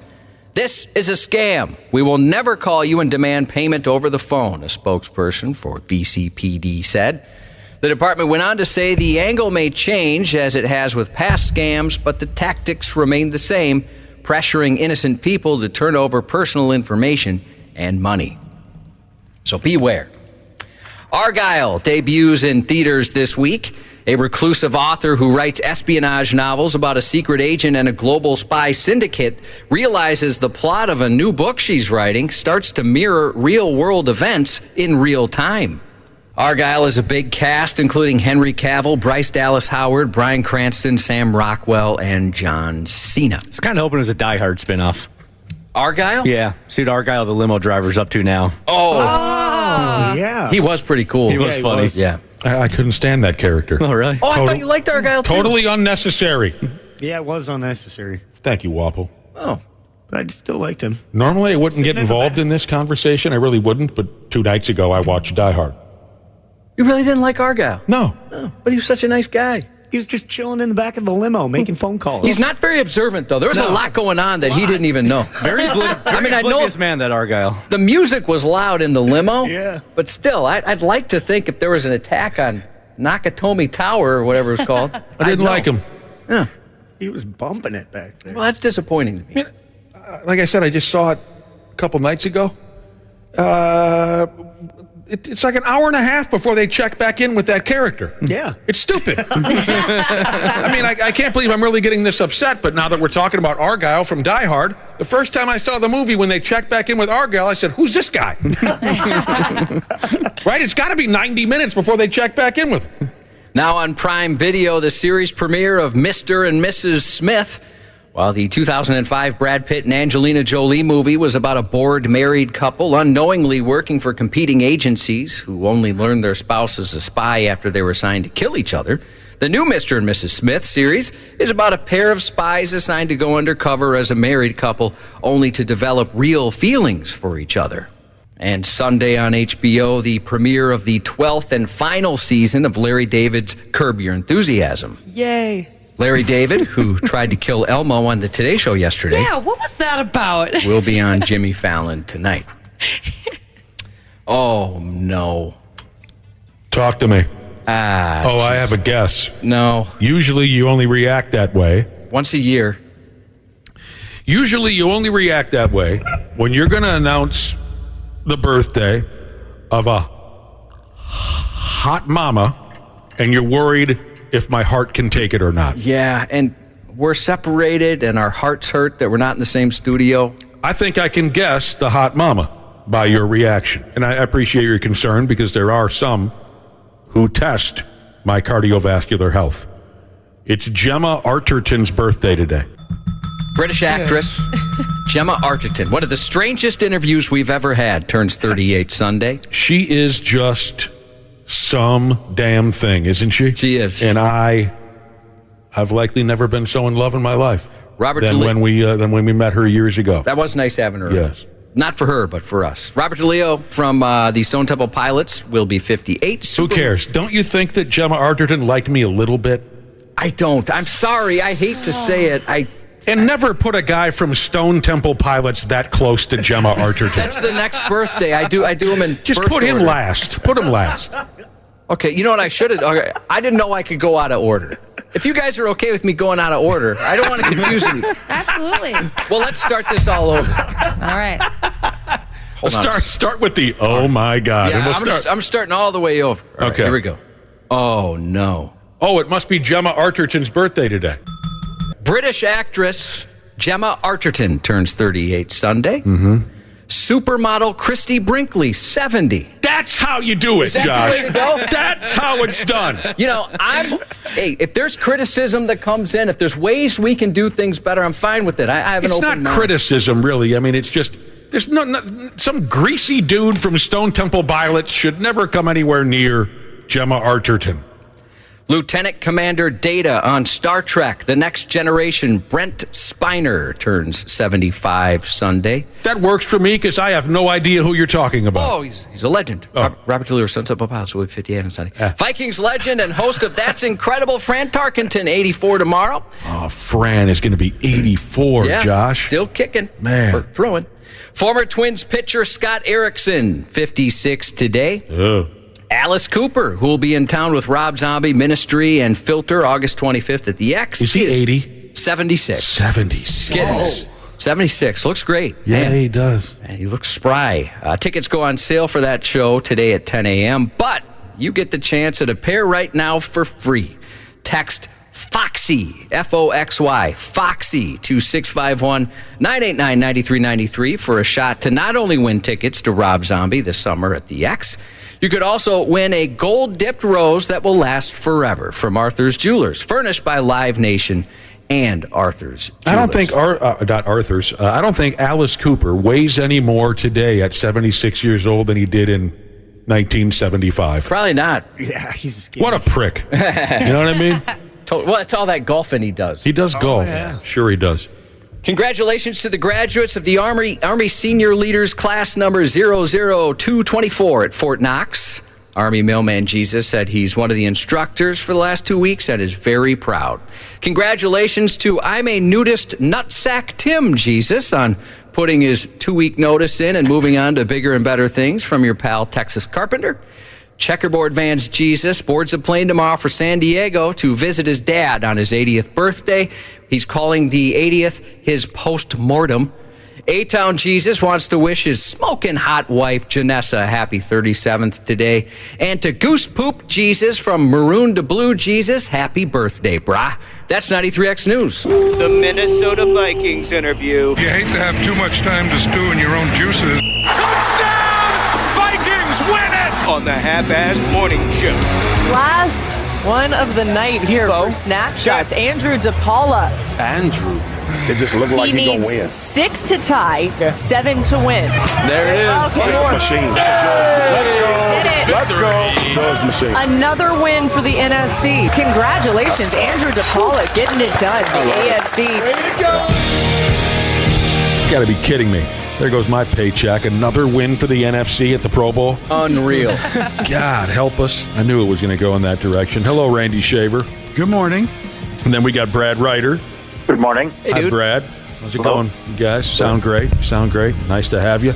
And calling in this morning, a special appearance all the way from unbelievable, the paradise of Orlando, Florida. It's Vikings long-snapper Andrew DePaola. Depot, thank you very much for calling in. Guys, good morning. Great to hear from you. Congratulations. Yeah, that nice one. That was awesome. Pretty impressive. Yeah, thank you. Last night, you proved yourself to be the most accurate long snapper in the history of the game. I mean, I don't know if that's true, but we needed 7 to win, and I was going to get that 7. What'd you end up with, 9? Is that what it was? Actually, I don't even know. I just know when I heard the cheers, the guys were keeping track for me. They were like, we got it. And then I didn't know whether to stop or keep going. So then they all kept like, go for the 4, go for this, go for that. So I just kept going. I thought it was 9. I think that's what you ended up with. That sounds about right. Yeah, it was cool. I missed it. So you were snapping the football at moving targets, different distances is what I'm picturing in my head. No, your picture's way off. What were you doing? It was just like it was like a block square, and then it had different circles located throughout the square, and they were all different sizes. So the lower points were bigger circles, and then as you got higher points, the circles got smaller. Well, there you go. And this means another $1 million in the bank, or what was the? No. It just so what they're doing is these games are counting as like points. So I guess we got 3 points for winning that event, and then for the flag game on Sunday, whatever the point total is. So I think like right now we're up 12-6. So if this stays like that, Sunday we're going to start the game up 12-6. Oh. So you having fun overall? How are the parties? How's everyone doing at the Pro Bowl? Yeah, they do a great job here. They really do. Just putting this thing together. I mean, the resort is absolutely fabulous. I'm sitting outside on the back porch looking at this 8-acre man-made lagoon pool thing they made. It's gorgeous. Yeah, it's top-notch here. Fun. Man, what a life. Yeah. What a life, right, Randy? Yeah, exactly. I mean, you're making us all jealous because it's just that's awesome. Have you met? The weather's not terrible up there. No, we're doing quite well. Been lucky. Not at all. We're not looking at the same thing you are, though. No. We're doing quite well up here weather-wise. So, have you made any new friends, met any new players or anything that, you'd like to tell us about? Hanging out with old friends kind of a thing? I'd like to go around and try and meet as many of the guys as I can. It's really a unique experience to be able to meet these guys, with the helmets off and just kind of in more of a relaxed setting. Get to know who they are, like on a more personal level, instead of like on game day when, we're all trying to take each other's heads off. Anyone get too drunk? They had to be removed from the party, anything like that? Not that I've seen yet. I don't really think we've had like a party. I think tonight is like the first like party. It's like the social here at the resort, and then I think they're having another one tomorrow, and then there's the post-game party Sunday night. Live music from Pitbull or anything like that, or? I haven't seen. If there is, I haven't seen it yet. Ah, man. Well, that sounds all right. So you're off the hook now. Now it's up to the rest of the NFC to bring home the gold. Right. You've done your job. I have one more event. I'm participating in the Gridiron Gauntlet with the big guys. So I have me and, who is it? Me and another guy, we're doing a sled push as part of the relay team. So I got to push a sled, apparently. I don't know how far. That sounds miserable. It is. Who's the captain that decides who's doing what? How does that That's a great question. I'm sure there's some brain trust here going over names, going over events, saying like, okay, this guy will be great or this guy will be horrible. Either way, let's put him in. If I remember right, when you were telling stories of last year, you didn't really know what the hell was going on until the cameras went red, went on, kind of a thing. That's correct. Bingo. Yeah. And it's the same thing this year. We kind of so yesterday they put us all on the bus. They bus us over to UCF for the event. And then we get into the indoor, and once we get in the indoor, they just basically give us a walkthrough of all the events. So like precision passing was first, and then I guess the catch one where you got to catch the punt off of the the jugs machine, and then ours with snapshots was third, and then dodgeball was fourth. And they just kind of took us through okay, this is precision passing, this is how it's going to go, and then the best catch, this is how that's going to go, and then snapshots, here's what you guys are going to do, and then we're going to end with dodgeball. Everyone got it? And I was like, I guess. Yeah. And if you took 2 seconds to introduce yourself to someone, you have no effing idea what's going on, right? Correct. Yeah, no, you missed a key rule that you needed. But, in the end, who really cares, right? You guys are just there having fun. Well, we're just having a good time, and it's really cool to kind of be able to interact with some of the fans that are here and just kind of show your personality a little bit, on TV and all that stuff. Is your family staying with you? Yeah, so we got an Airbnb actually. So we're not staying on the resort, but we got an Airbnb a couple minutes away. It's my wife and kids. It's my wife's sister and her family, her husband, their 2 kids, my wife's brother, his wife and their 2 kids, and then my wife's parents. We're all staying in this one big house together. The kids are absolutely loving it. They are beyond tired, beyond exhausted. They're running around, screaming, yelling, having a great time.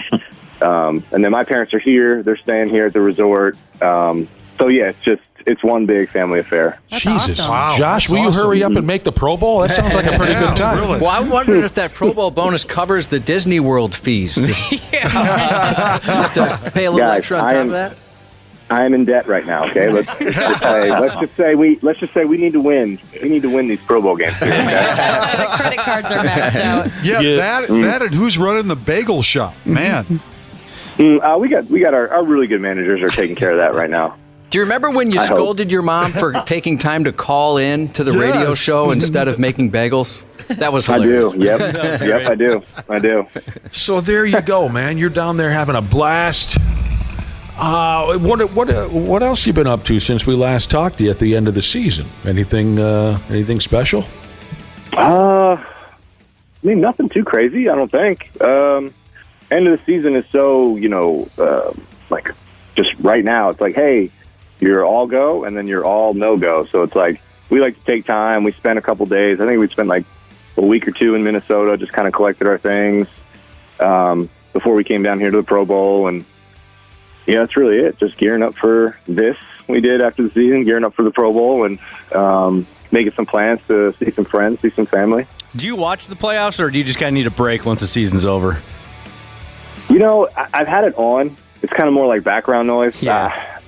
Guys have been coming up to me did you see this play in the playoff game? And I'm like, no, actually I didn't. It was just on, but I wasn't really watching. How do you feel about the matchup in the Super Bowl? Yeah, we were hoping you could be the one to give Randy Shaver a reason to watch the Super Bowl. Yeah, he doesn't want to watch it. That seems to be the consensus for the entire country. Yeah. It is what it is. It's Andy Reid coach team. Can't count them out. There you go. They're obviously in the Super Bowl again. Patrick Mahomes, Jason Kelce, Travis Kelce. Sorry.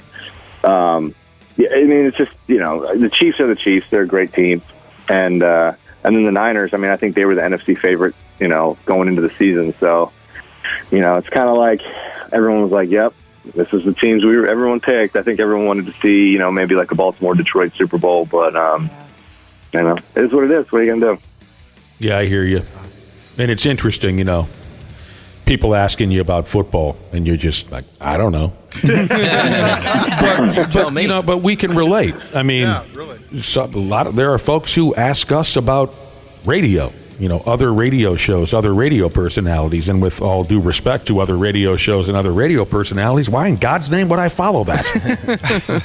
Why would I want more radio in my life? And people even ask us about folks that are in Cincinnati or something. Hey, do you know Dick Knows Larry and the Breakfast Flakes? I'm like, no, I don't. How would I know? How would I follow those people? Why would I follow those? What a name. So I can totally get where you football is your living, and once you got some time away, I can totally understand where you just want to say, I've had enough of this. Yeah, I mean, Sorry, I blew up. Time with the kids. No, I'm glad. Tell me how you really feel. Yeah, that's what I do. No, I mean, I'm enjoying spending time with the kids. It's the season's so long, and my wife does so much with them. I kind of miss out on a lot, so it's like I like to just kind of dive right into family time and kind of soak that up as much as I can.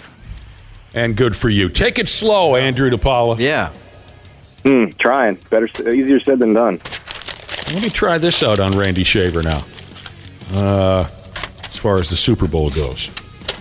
Okay, for whatever reason, you might be interested in this, Andrew DePaola, because it sort of has something to do with your exact responsibilities out there on the football field. I saw a good amount of NFL fans were really excited because for this year's Super Bowl, they're going to have what they call doink cameras on the goalposts. A doink camera? Doink camera. Cameras, six of them, embedded into the goalposts. So if, I guess you can better see the footballs pass by, or if one of them hits the post, we'll get to see a close-up doink. It's funny how people were so excited about it. What has happened to football fans? Who cares? And how often does a doink even happen? Doesn't happen terribly often, but that was I found that really bizarre. I'm with you, Josh. It was really bizarre to see how many people reacted to that as if someone said, "You just won a lot of money." Yeah, it's odd, isn't it? I mean, I was like, oh, that's kind of cute, and then everybody's writing about it, and everybody on social media is talking about it. It's nuts. I would think that would be a good camera to use to show like defense, things developing in regular plays too from the end zone. That's a good point, Brad Ryder, to see maybe how coverage works from behind the line of scrimmage and things like that. How safeties might shift over and double team and things like that. Right. Yeah. But I guess people just want to see a football bounce off a goalpost.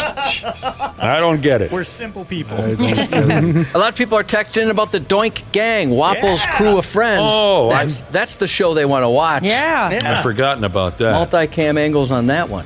You'd barely be able to see through all the smoke. Yeah, that's a good point. A bunch of smoke, passing joints around.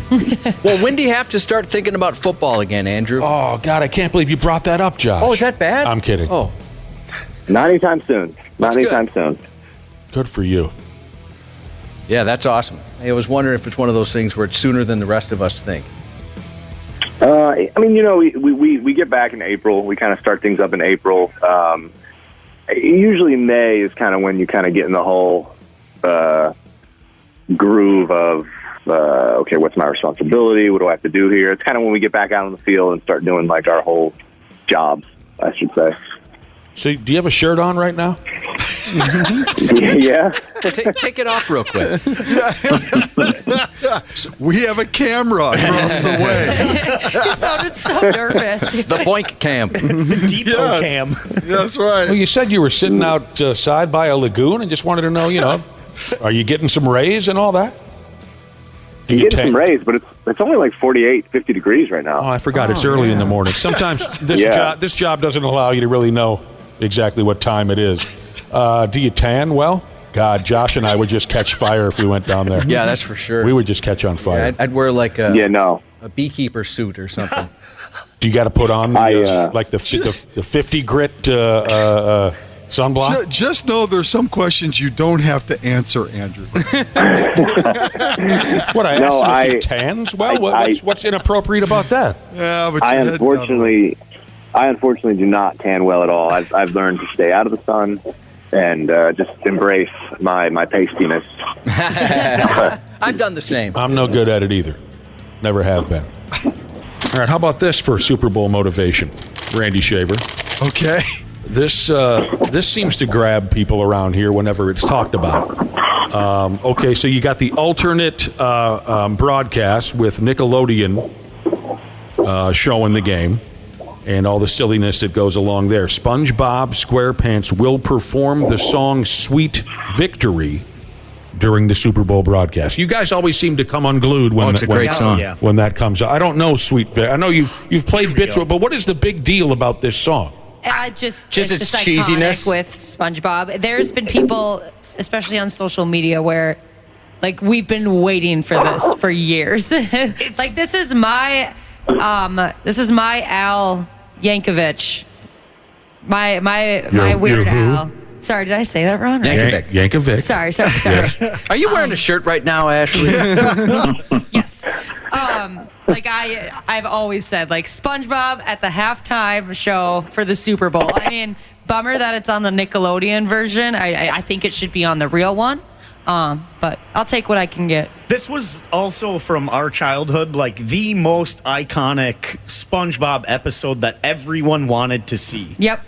And every time, like, they would always run reruns of other episodes that were really good, but they would only play this one, like, once a year. So you never really got to watch it. All right. Yeah, it's like a big following for this like tune. A cult so they're not just going to replay the old footage of the. He's going to do it a new version. All right, so that's really exciting for some people. You know who played guitar on this one, Nick? Go ahead. Bob Kulick. Yeah. You're boning me. No, seriously. The late, great Bob Kulick played guitar on this song I'm listening to right now. Yes, he sure did. He died, you know. Yeah, a couple years back. He died. It's too bad. He played with Meatloaf. I know. We're talking about Alice. He played with Wasp. What? I think he did some with Wasp for a little bit. No way. Bob Kulick. One more little something or another NFL-wise while we got Andrew DePaola on the line here. Long snapper. Pro Bowl, 2 years in a row. Yes. Total stud. Business owner. Do you know a guy in the league, Andrew, by the name of Mark Andrews, a tight end for the Baltimore Ravens? Yeah, I know who he is. Oh, yeah? He saved a lady's life on an airplane ride here. What day is it today? Is it yesterday? No, I think it was a couple days ago. Oh. Story broke yesterday. Yesterday. Saved a lady's... I read that. I'd read that. You did. This is quite dramatic. He's on an airplane ride going to Phoenix. That's the opposite direction of the Pro Bowl, so he might not have had a great year. But anyway, so he's... he was hurt. I think he was hurt most of the year. Yeah. Well, that doesn't matter. You get to the Pro Bowl, will you?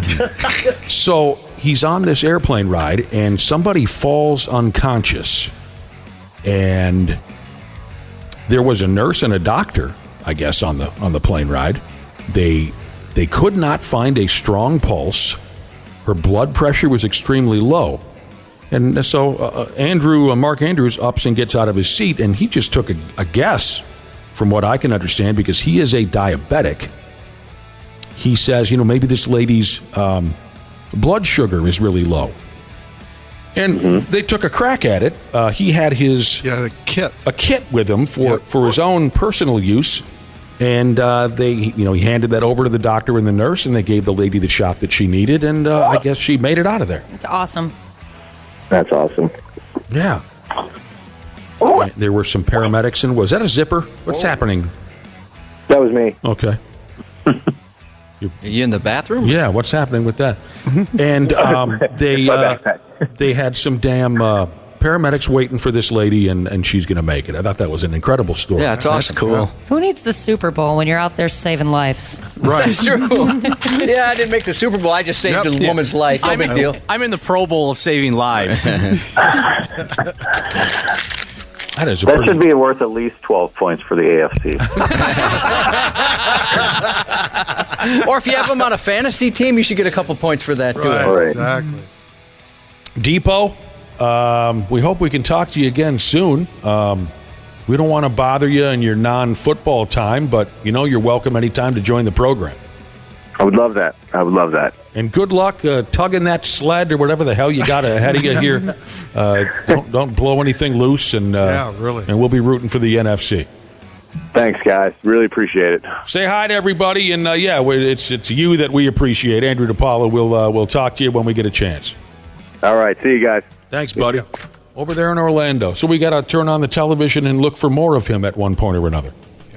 Pushing the sled. Pushing the sled. Do you guys remember that from football practice? Oh, gosh. It was not fun. It sucked. Oh, yeah. It sucked. The hit the sled and roll and hit the sled. Here's one more little football note here for you. Was this a smart-ass comment? I read a headline that says Mike Zimmer eyeing Cowboys open defensive coordinator job. Yeah. Oh, boy. Is that a smart-ass comment? Oh, because of his eye. Oh, I didn't think about that. Can be, yes. Oh. He had that job once before, didn't he? I don't know if he was with the Cowboys defensive coordinator for like a year, maybe. I want to see Mike Zimmer back in the game. He was just kind of a wild man. I always really liked him. He was the Cowboys defensive coordinator from 2000 to 2006. There you go. Anthony Edwards and Karl Anthony Towns are going to be playing in that NBA All-Star game. I think it's next weekend or somewhere in the near future. They made it, Randy. 2 weeks from now, yeah. February 18th. 2 weeks. They made it. Yep. Karl and Anthony Edwards. Yeah. What else is going on? The 76ers are likely going to be without Joel Embiid for an extended amount of time. He tore something in his left knee. Actually, let me back up a second. If the Wolves keep winning here, Chris Finch will be the Western Conference head coach. Yeah. For the All-Star game. Yeah, too. the number one team in each conference, their coaching staff gets to go over there. How many more games do we have for that to be decided? 5, 6? Yeah, I don't have that. Something like that. They got about a week and a half of games left here. This is one of the nicest things I've ever heard in my life, right here from Charles Barkley. Yes. Charles Barkley is hoping there's an NBA team out there willing to extend a hand to a free agent player by the name of Tony Snell. Now, I know Tony Snell. When you say the name, I can picture the guy. Played in the league for a stretch of time. Quite a few years. Kind of a off-the-bench defensive specialist kind of a guy is what I remember Tony Snell to be. Mm-hmm. So I missed this, but I guess Tony Snell made headlines earlier this year for being diagnosed with autism at age 31. I didn't see that. His 2 sons, toddlers, are also on the spectrum. So Tony Snell is 1 season shy of hitting the 10-year milestone in his NBA career. And if he hits that milestone, that would trigger a bunch of incentives like, say, benefits, health care coverage, and things like that would benefit Tony and his sons. He has until today to sign with a team to be eligible for those benefits. And that's why Charles Barkley hollered out on Inside the NBA that he wants a team to sign him. He needs to play to the end of the year to get a 10-year medical to help him take care of his 2 autistic kids. I'm hoping, man, the NBA has been great to all of us sitting up here, and you guys are going to be playing basketball forever, making gazillion dollars. I hope one of you guys sign Tony so his 2 autistic kids can get great medical care. Or the league Adam Silver comes in and it makes an exception and he gets the. But it's only 40 games, so he can make. Well, I'm just telling you, that's an easier way. Well, no, I'm just saying. I hope a team signs him for the rest of the season because we always talk about what a family we are. Right. Let's sign that kid for the rest of the season. And Kenny Smith came up with an idea too. Let's just, the NBA could just relax the rule for the guy. They could, but that sets a precedent too. Yeah, that opens up a door. Well, sure, I guess. So that may be one of the reasons why you won't see that. I wouldn't worry about that if I were the NBA. I wouldn't. Roster spots are, I guess super important to each franchise. So it's going to be. I think it might be pretty difficult. But just make an exception and worry about.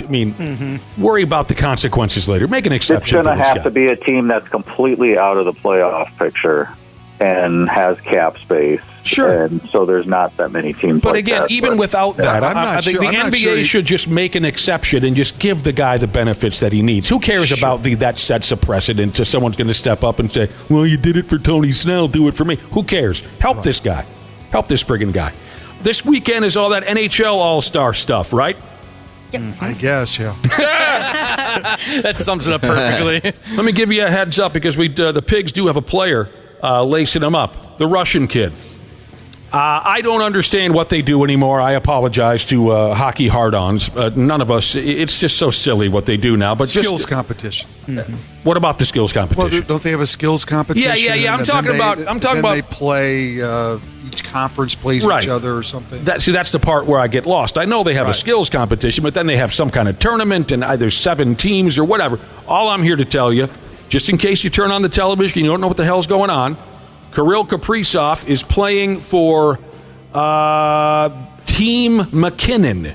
Nathan McKinnon of the Avalanche is the captain. The celebrity captain, we covered this, is someone named Tate McRae. So that's what you look for. Team McKinnon, that's where you'll find the Russian kid. Some website put together a list of the 10 best NHL All-Star Game moments. I'm not going to go through it. I mean, fine, Lemieux did this and Bobby Orr did. I'm not trying to discredit those guys, but that stuff, I mean, if you're wondering, in my opinion, what was the greatest NHL All-Star moment, it was when Mike Ramsey knocked Wayne Gretzky on his ass in an All-Star game in Canada, and I've heard Mike Ramsey say before he didn't think he'd make it out the country alive. I don't remember what year it was. Ramsey was playing for the Sabres, Gretzky, of course, with the Oilers, and it was, you guys know, it was a damn sin to make contact with Gretzky in a real game, which I always thought was ridiculous in the first place. Even a greater sin to lay a hand on the great one at an All-Star game. Mike Ramsey laid him out, and he thought that was going to be his last trip to Canada. Look that up on YouTube if you can. Brock Faber's the NHL Rookie of the Month. Randy Shaver, here's your hot stove stuff you were looking for. The Corbin Burns trade. Huge trade last night. Baltimore Orioles traded with the Milwaukee Brewers. They got this ace, Corbin Burns, from the Brewers, who's a Cy Young Award winner. A couple years ago, yeah. So, I mean, the Orioles already have a great team, and now they got this guy. Well, they have a great team, but they had some question marks in their rotation. Whether they had made a couple of trades and tried to bolster their pitching staff, but it just wasn't, I guess, obviously, not where they wanted to be, because they gave up a young kid named D.L. Hall, who a lot of people thought had a chance to make the rotation for the Orioles this year. And then the Ortiz kid is somebody that is major league ready and could possibly be the Brewers' next shortstop. So it's a big trade. I mean, Burns is a big name. But more or less, the Brewers did this. Why? Well, I think they unloaded some salary. There you go. That's what I thought it was. They need some money. I think what happened to the Orioles last year in the playoffs made them realize we need somebody in the playoffs who can, because they got pummeled. Texas, well, I know Texas stomped a lot of people, but they really ran over their pitching staff then. Yeah. All right. Well, that's what you've been looking for, Randy. Yep. Big trade or two. I love this time of year for baseball, just all the moves, and there's a lot of free agents out there that are left to sign, and it's kind of fun. Your fly's just going up and down and up and down. Unfortunately, yes. Wobble, let's get her, son. Let's hop to it.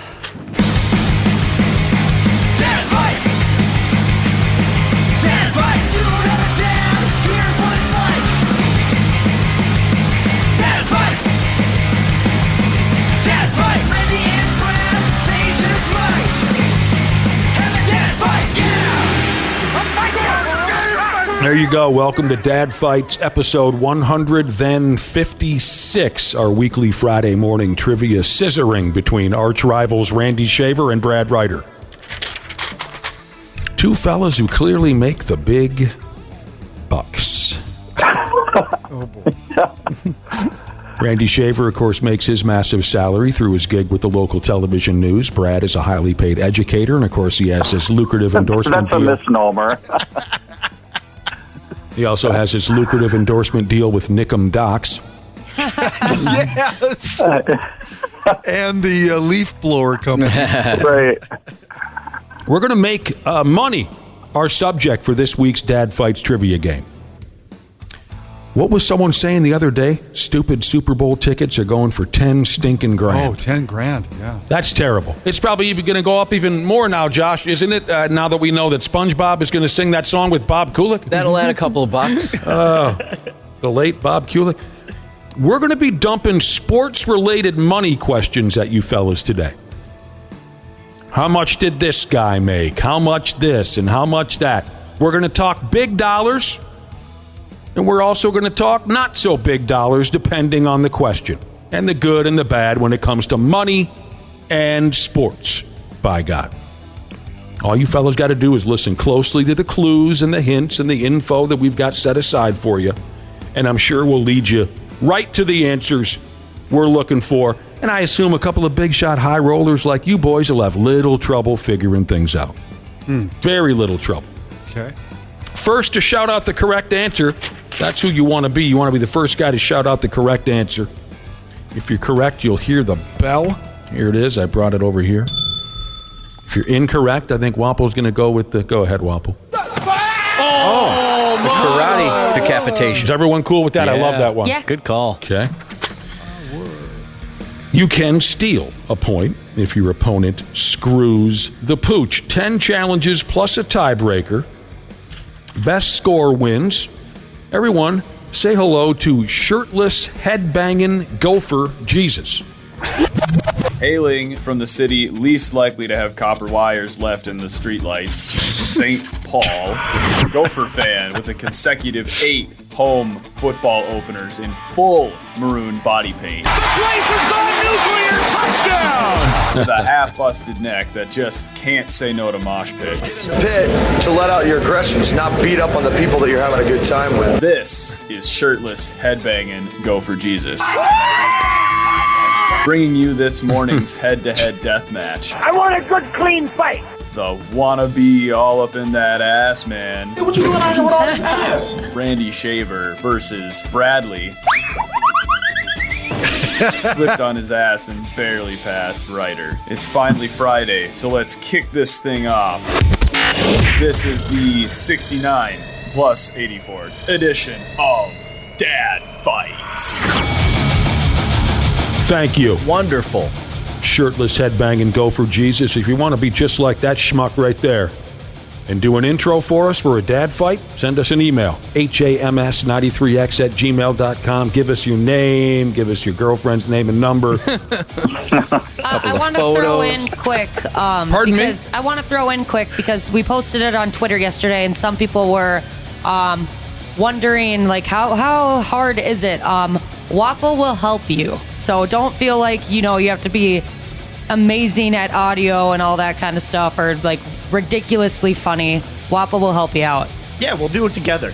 Oh, hand in hand. Thank you for that. Waffle help somebody be funny? Yeah. No. He'll help you with the technical side of things. Okay. Yes, Waffle. You know who wanted to get in on the action? Our guy Andrew DePaola, who made his very own intro as well.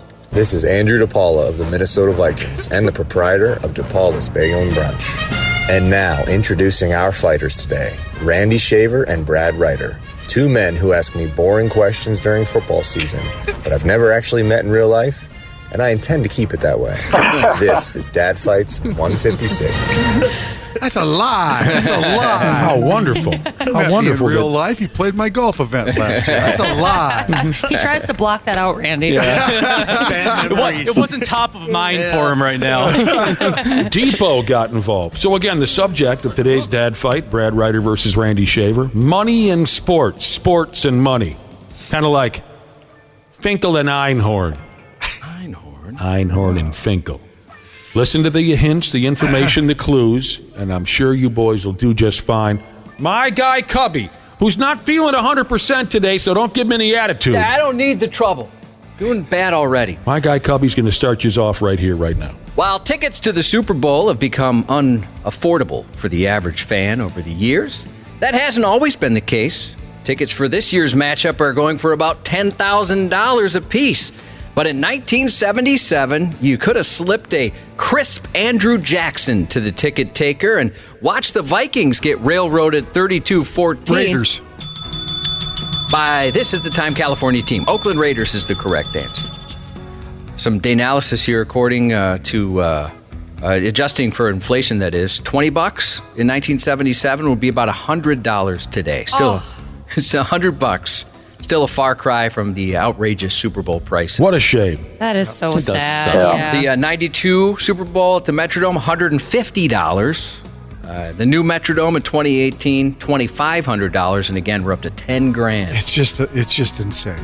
It's only going to get higher too. Yep. Yeah. When the Vikings played in that Super Bowl in 1977, I was 6 years old, but I do remember very, very vividly being beyond pumped leading up to the game, the day of, to where my parents had to settle me down. And then I sat my ass on the floor. My folks were up on the couch, and some friends were over to watch the game. And my sad little carcass fell asleep, and I woke up, and the game was over. Well, And that I probably was turned out okay because of the way the game went. I was inconsolable, Brad Ryder. Were you mad at him for not waking you up? Yes, that's the first thing that came up. Why didn't you wake me? I was just... And I suppose they weren't... You guys didn't have a VCR either, right? Until you were a lot older? Jeez, in 1977? No. Oh, I don't even remember when they came out, I guess. No, hell no. Nick, was there nothing better than sitting on the floor watching TV? Oh, I didn't. That's how I grew up. Yeah. I mean, we never sat on the couch. We always sat on the floor. Yeah. Literally 2 feet away from the screen of the TV. Now, sometimes it was because in my home, it was sometimes because of an actual lack of furniture. Yeah, we didn't have enough for all the people. But what you remember is that your TV sat on the floor. Pretty much. Yeah. Mm-hmm. Yeah. So you... Or on a tiny We little had ours stand. on a TV tray. On a But tiny yeah, stand, sitting on the floor was, front row seats. Everyone behind me, screw them. I'm going to be impressed. Or how many of your guys' parents used to say, "Don't sit so close to the TV" when you were laying on the floor like that? You know, the other reason why my dad wanted me to sit on the floor is that I would have to change the channel because there was no remote. So you'd have, whoever was closest to the TV, hey, can you change it over to ABC or Channel 4 or whatever? Mm-hmm. So you had to switch the channels. Yeah. My sister, she was our remote control. Yeah, exactly. My grandma always said, don't sit so close in case the TV falls off and it would kill you because they were so heavy. They were. Yeah, they were. 1-0 Randy Shaver with his correct answer of the Oakland Raiders. We're talking money in sports here. For this edition of Dad Fights, here is challenge number 2. Prize fighter Floyd Mayweather is an unbelievable moron when it comes to money. Absolutely obsessed with talking about how much he has or how much he's spent on this and that. He thinks that's the measure of a man. The dumbass even once bought a tank. That's pretty sweet. And I don't have any information. I tried to find what that tank costs, but I couldn't find it. In 20 plus 15... Floyd made $180 million when he patty-caked back and forth with another fighter in a bout that was billed beforehand as the fight of the century. Pacquiao. Name the fighter in the opposite corner of that terribly disappointing pillow fight, and the correct answer, Brad Ryder, is Manny Pacquiao. Mayweather won the fight by unanimous decision. I remember watching that at my house, and we were just fighting to stay awake. It was so boring. It was so bad. And they misled us and didn't tell us that there were going to be 9 bouts on the undercard. They told you, you better have your television turned on at 8 p.m. That effing fight, I don't think it started earlier than 11 p.m. Central Time. It was miserable. Speaking of Mayweather's ridiculous spending, it says here he only wears a pair of drawers one time and then he throws them away. So he estimates he spends $8,000 on drawers in a calendar year. My God, that's living the dream. Expensive boxers. Yeah, really. Yeah, he's not getting them at Target. I've had situations where I only got to wear a pair of drawers. Where I only wore them once. I was just going to say, boy, that rings a bell for Nick. Yes, but it wasn't because I had a lot of money in my pocket. 1-1.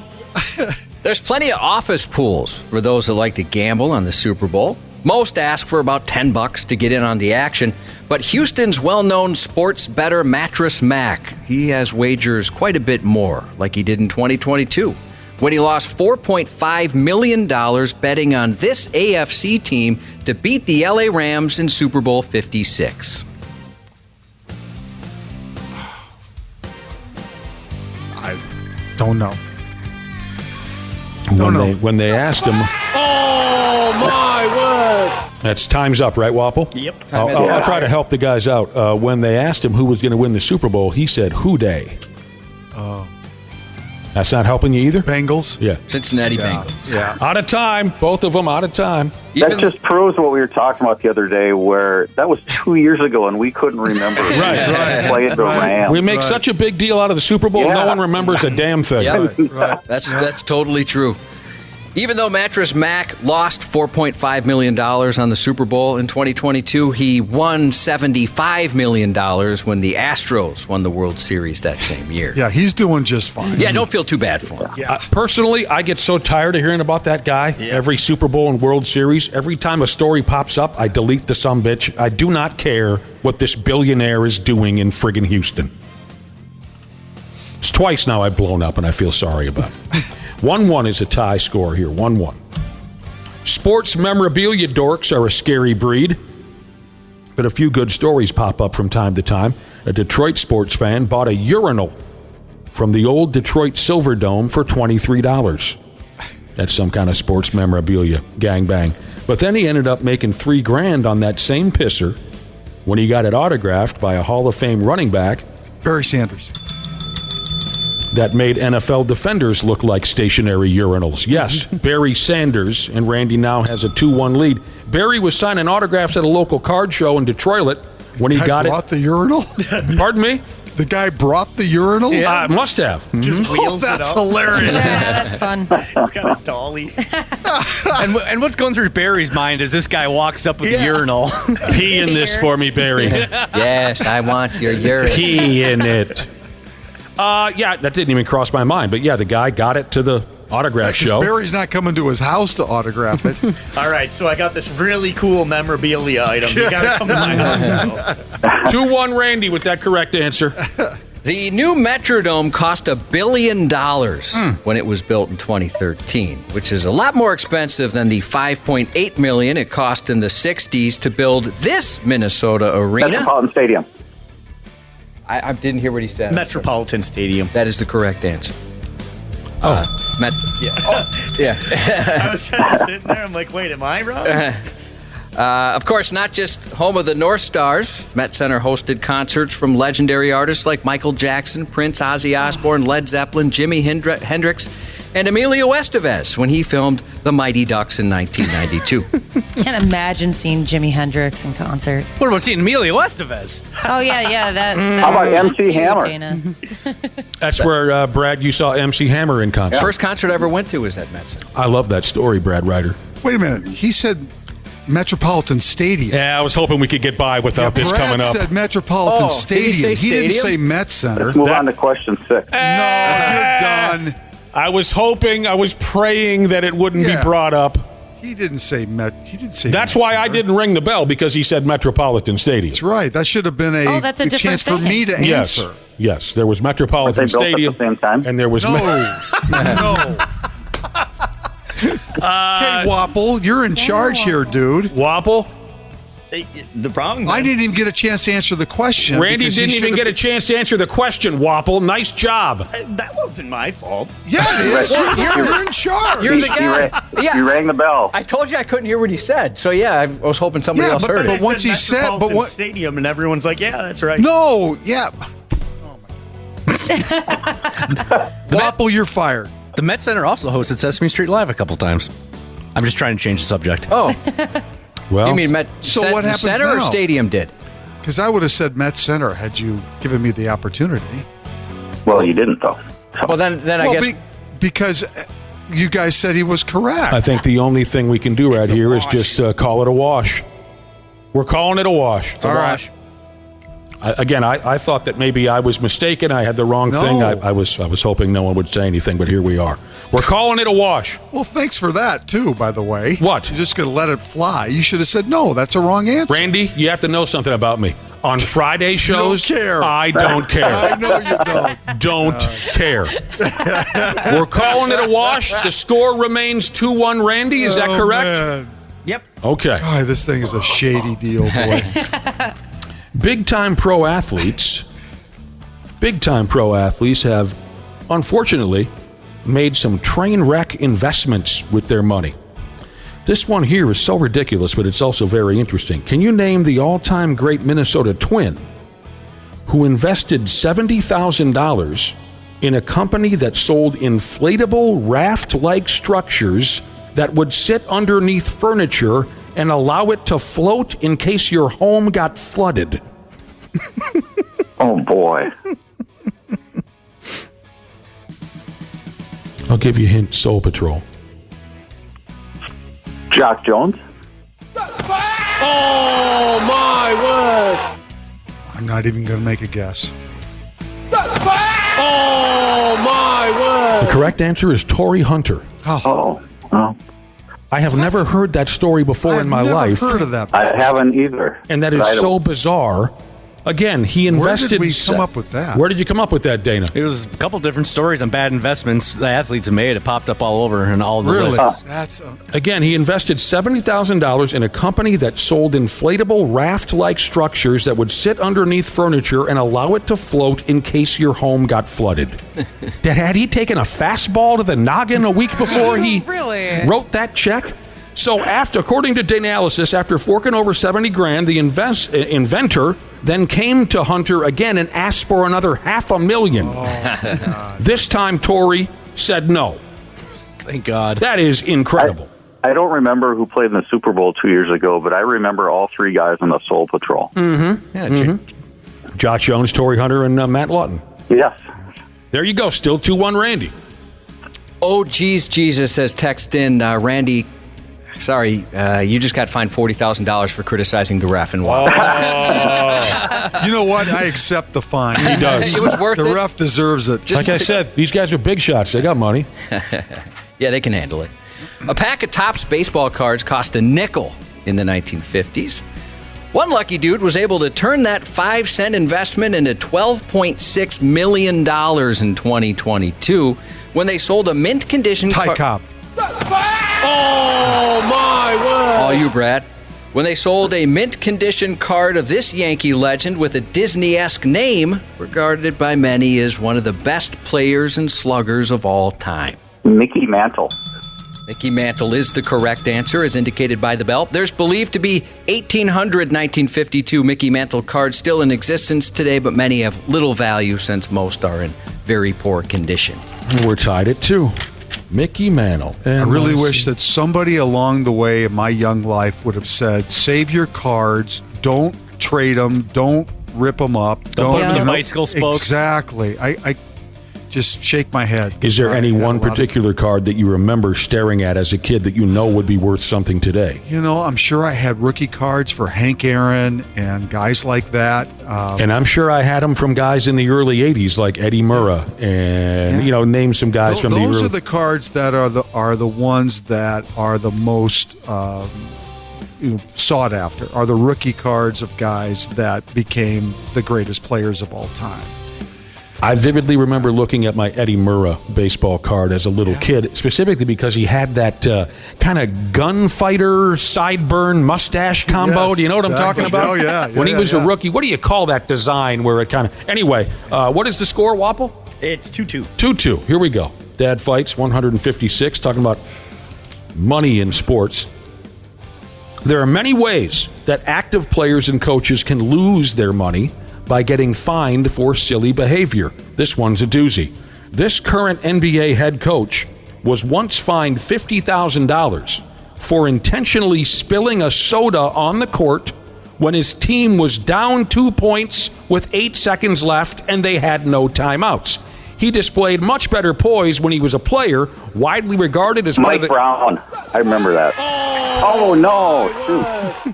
Okay. Like the cocky, I remember. I thought I did. That all right. Brad Ryder said Mike Sorry. Brown. He's incorrect. The rest of the question is directed at Randy. He displayed much better poise when he was a player, widely regarded as one of the game's greatest all-time point guards. I'm going to say Doc Rivers. I don't know. My word. The correct answer is Jason Kidd. Oh. When he was coaching in Brooklyn, he kicked over a pop on the sideline so it would spill on the floor, and he knew he would get a whistle. His team's down 2. There's only 8 seconds left. He's got no timeouts. As a matter of fact, he tried to deny it after the game, but then eventually he confessed, and if you watch a video, you can see him tell one of his players to bump into him to make the spill look accidental. Oh, my. That's great. I like that. I remember that, but I did think it was the other guy. That's some good I do remember that, gamesmanship. Yeah. Still tied at 2. Still tied at 2, Cubby. Athletes like LeBron James and Tiger Woods have become billionaires, thanks in large part to the lucrative endorsements they've landed during their careers. But when you go back in time to 1905, you get the first ever reported athlete endorsement. Honus Wagner got paid $75 to start using this legendary brand of baseball bats. Louisville Slugger. That was Brad. Oh, no. Yeah, I started the answer first. Scared to say anything. You said that was Brad? The point has been given to Brad Ryder. who now takes a 3-2 lead. Voted one of the greatest sports museums in the world by Forbes.com. If you find yourself in Kentucky, slide into the Louisville Slugger Museum and Factory. Not only give a private behind-the-scene tour, but you can also score a full-size personalized bat. I have one of those, actually. That's so cool. I got it when I was, I think, kindergarten or something. You have a what? A personalized Louisville Slugger bat that has my name engraved in it. Holy smokes. Yeah, my godmother got it for me. I really thought the very first athlete endorsement back in 1905, especially dealing with baseball, would have been chewing tobacco or cigarettes. Yes, cigarettes. Yeah. That's what I thought. Players used to do those kinds of ads. It's 3-2 Brad. Finish him. Brad can win the game with a correct answer. Brad can also win the game if neither get the correct answer on this next one. If Randy gets it, we go to a tiebreaker. Here we go. As we've covered a couple times, professional athlete salaries are insane across the board. It's interesting to look back to the days when top players were making six figures or less. For example, according to BaseballAlmanac.com, in 1984, the Twins' highest paid player was a second/third baseman who made $600,000 John that Castino. season. Good one. Name the player who 5 years earlier in 1979 was named American League Rookie of the Year. Randy is correct with John Castino. He split 79 AL Rookie of the Year honors with Alfredo Griffin of the Toronto Blue Jays. They tied in the voting.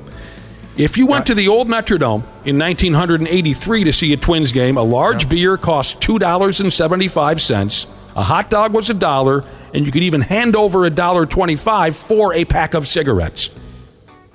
And That's I'll the say game. This, yes, Randy. If Johnny Castino's back would have held out, Johnny Castino would have been one of the best players to ever play for the Minnesota Twins. Absolutely. Definitely would have won some gold gloves. Yeah, Johnny Absolutely. Castino could play, he could hit, he could field. He just had bad back problems. Mm-hmm. Yep. Nice one, Randy. That's a good one to tie the game. Staying alive. We're going to a tiebreaker here. Dad fights 156. Along with countless celebrities at every level of fame, plenty of current and former athletes make money creating personalized video messages on the website Cameo.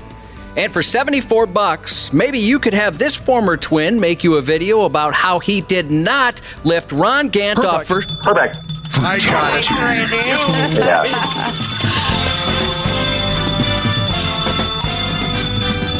it. Makes it all better when you win, doesn't it, Randy? Certainly does. You don't care about that Metropolitan Stadium Met Center controversy I got so anymore. hosed by Waffle. So hosed. You don't care because you win again. That's what you paid for, Randy. That's right. Have you won every dad fights this year, Randy? No, he hasn't because I won last week. Oh! Okay. No. Me. Nice one, gentlemen. Nice game. Close game. Yeah, fun. Randy gets the victory. We hope both of you have a terrific weekend. We're running late as hell because you guys were pissing and moaning back and forth. Come on. You guys are acting like Brad was complaining. Acting like kids again. But we got to get going. Thanks, guys. Have a great weekend, and we will be back. Half-assed morning show. They're loud. They lose control. They do their little circus act. They're a nuisance. 93X. Our experienced and certified technicians at Standard Heating have been trusted to keep our fellow Minnesotans comfortable and confident for over 90 years. We're ready to do the same for you, providing comfort you deserve since 1930. Standard Heating is having their 94-year celebration. They have special offers just for you this February. Whether you need a new furnace or a tune-up, they have something special for everyone. Visit standardheating.com to save today. Muller count. Half-assed morning show. 69. This show sucks. Who are you, fart knockers? 93X. I'll be damned. We've made it to 8:33 here on the 93X Half-Assed Morning Show, and we love it that you've tuned us in this morning or any other morning. This is it, the final. It's our Friday around these parts. Let's get excited because, as you know, Josh made the rule years ago. On Saturdays, we get to drink. We do. Don't be a flatliner. Saturdays, we get to drink. What were we talking about earlier? We were talking about the old emergency room. We were going back and forth on the last time any of us checked into the emergency room and why. If I remember right, Josh, it was because of your pecker. Nope. It was because Wapple. Your dog almost killed my stepdaughter. Oh, yeah, my dog tried to kill one of your children. Wapple, were you the guy with the pecker problem? No, not me. Dana, nipples, right? Yeah, it's nipples. And for me, it was my nuts. Oh, Ashley had the pecker. No. Speaking of the old emergency room, I mean, it's a wild place. It's a wild place. It can be. Every once in a while, we get an emergency room worker who will text in and say, hey, if you think this is wild, whatever story happens to come up, on a full moon, it gets insane. That's what I always hear. Yeah, they say that's like a legit thing. The emergency room, it's a wild place. People are torn up. They're sick as a dog. They're drunk. They're high on drugs. Oh, yeah. I've seen one time I was at one of the downtown hospitals. You know, downtown, it gets weird. And I was in the waiting room. My brother was in there at the time, and I was waiting to see him, and there was a gentleman that was causing quite a bit of ruckus, and I got to see a police officer tackle him. Oh. That was cool. The tackle procedure. That was cool for me, but I'm sure it wasn't cool for anyone else. Good form for the police officer? Oh, yeah, just took him out. Looked like they knew what they were doing? Yeah. By the way, if you're wondering what's going on with the music in the background, you haven't gone nuts. It's Groundhog Day. You got to remember, it's Groundhog Day. So here's the deal. Some emergency room doctors had a minute or two spare time to tell some stories here recently. They jumped up on that Reddit setup, talking about the weirdest things they've seen patients bring with them to the ER. This is getting a little more specific than maybe you normally hear. A lot of times you'll read doctors or nurses or whatever, paramedics just talk about, the weirdest problems, medical problems. In this case, it's the weirdest things patients have brought with them to the ER. Now, a lot of cases here, it's animals. They got something or another wrong with them, and they bring their support animal to the emergency room. What do I have here? And get ready, whoever wants to hop on the old line. Turtles. I like turtles. Okay. Someone brought a rabbit. A helper monkey. Wouldn't that be cool to have a helper monkey? Like Michael Jackson used to run around town with. He had Bubbles. Was his name Bubbles? I think so. It was. Someone brought a flying squirrel into the emergency room. Now, here's I got to say, this is my favorite. An emotional support duck. Seen stories on those before. That would be fun. A live chicken. And the reason the individual brought a live chicken into the emergency room is because they didn't want to leave it in their hot car. You can't do that to the chicken. So a lot of folks have brought their support animals with them for whatever their problem was. Now, speaking of chickens, somebody brought a half-eaten raw chicken into the emergency room. And they wanted the doctors to test it to see if it was raw. If he had gone through half of it, I think the damage is done, man. Yeah, likely so. He wanted it to be tested to see if it was raw. I'm not sure I fully understand that. But there you go, a half-eaten raw chicken. Vacation Jesus said his sister saw a guy bring in a spray can that apparently it was stuck in his butt, and you could hear it spraying. No, you could Is not. that true? No way. Are you messing with us? I want to believe that's true. The nozzle end, the spray end was inserted first, and you could hear it spraying? Please let us know if that's true. Or could you hear it because it was stuck out the ass end? Or did this even happen? Get back to it. What do we always do around here, Josh? When someone tells what we think is a BS story, we give them one opportunity to tell us it's BS, and we won't get mad. Yeah, not at all. No judgment. Nobody's going to get mad. You're not going to get crap for it. I have to know. This person was just in Hawaii for 3 weeks and had to make 3 trips to the ER for high blood sugar. Boy, that would suck. High blood sugar? What happens when you have high blood sugar? I don't know. You don't hear that too much. Are you like a 4-year-old running around screaming like a sugar buzz kind of a thing? I'm very interested in that as well. This person said that he and his girlfriend were at the ER on Thanksgiving and about 10 people got into a massive fight at 6 a.m. My goodness. That's awesome. So it looks like you can urinate large amounts. You're very thirsty, tired, hungry, dry mouth. This is with high blood sugar? Yeah, blurred vision. All right, Vacation Jesus got back and said it was totally legit. Spray side was inside him. Oh, man. Come on. Oh, no.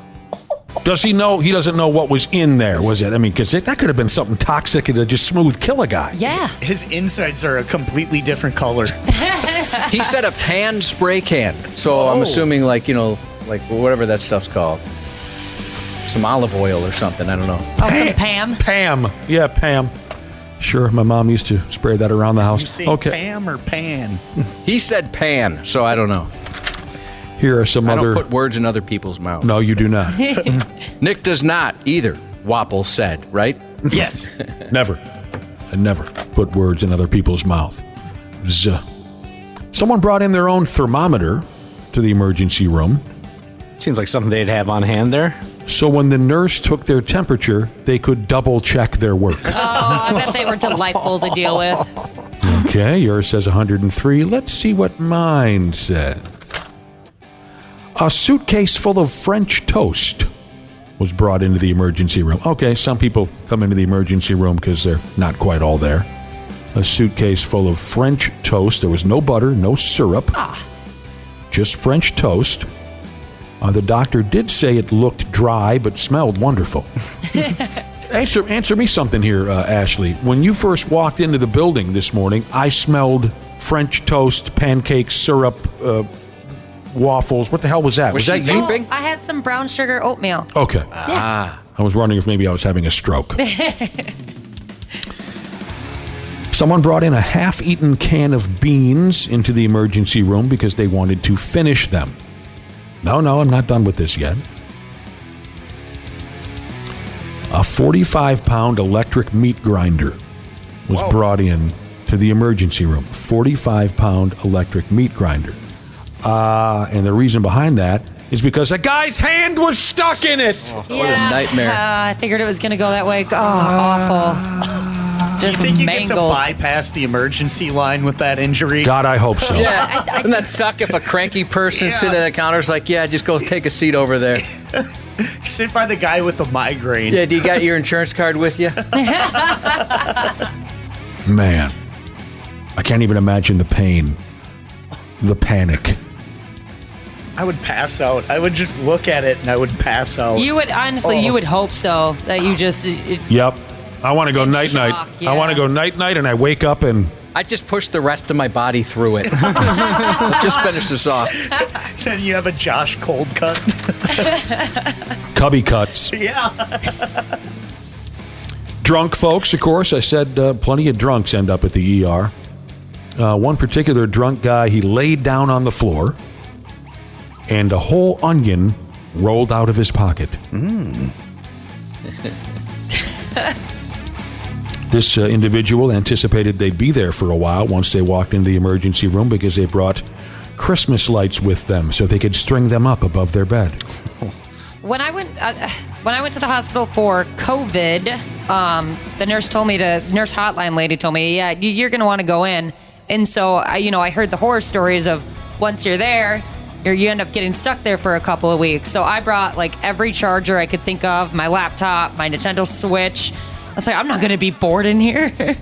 Wait, did you have to wait a while? No. Luckily, the X-rays turned out okay. So. All right, a couple more here on the odd things that folks have hauled with them into the emergency room.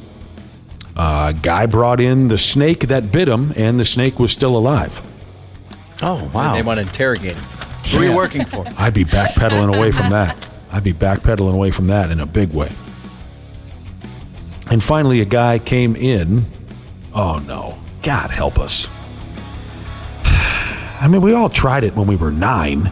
But you can't be a grown person coming into the emergency room with your Johnson stuck in a vacuum. Oh. I've never tried that. Oh, when you were a kid, you tried that. No, I never did. I thought about it. My grandma used that vacuum. I can't put my wiener in there.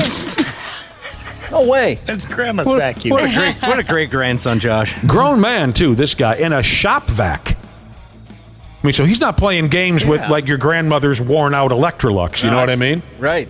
He was in the garage when he did it. I could take that shop vac and my wiener.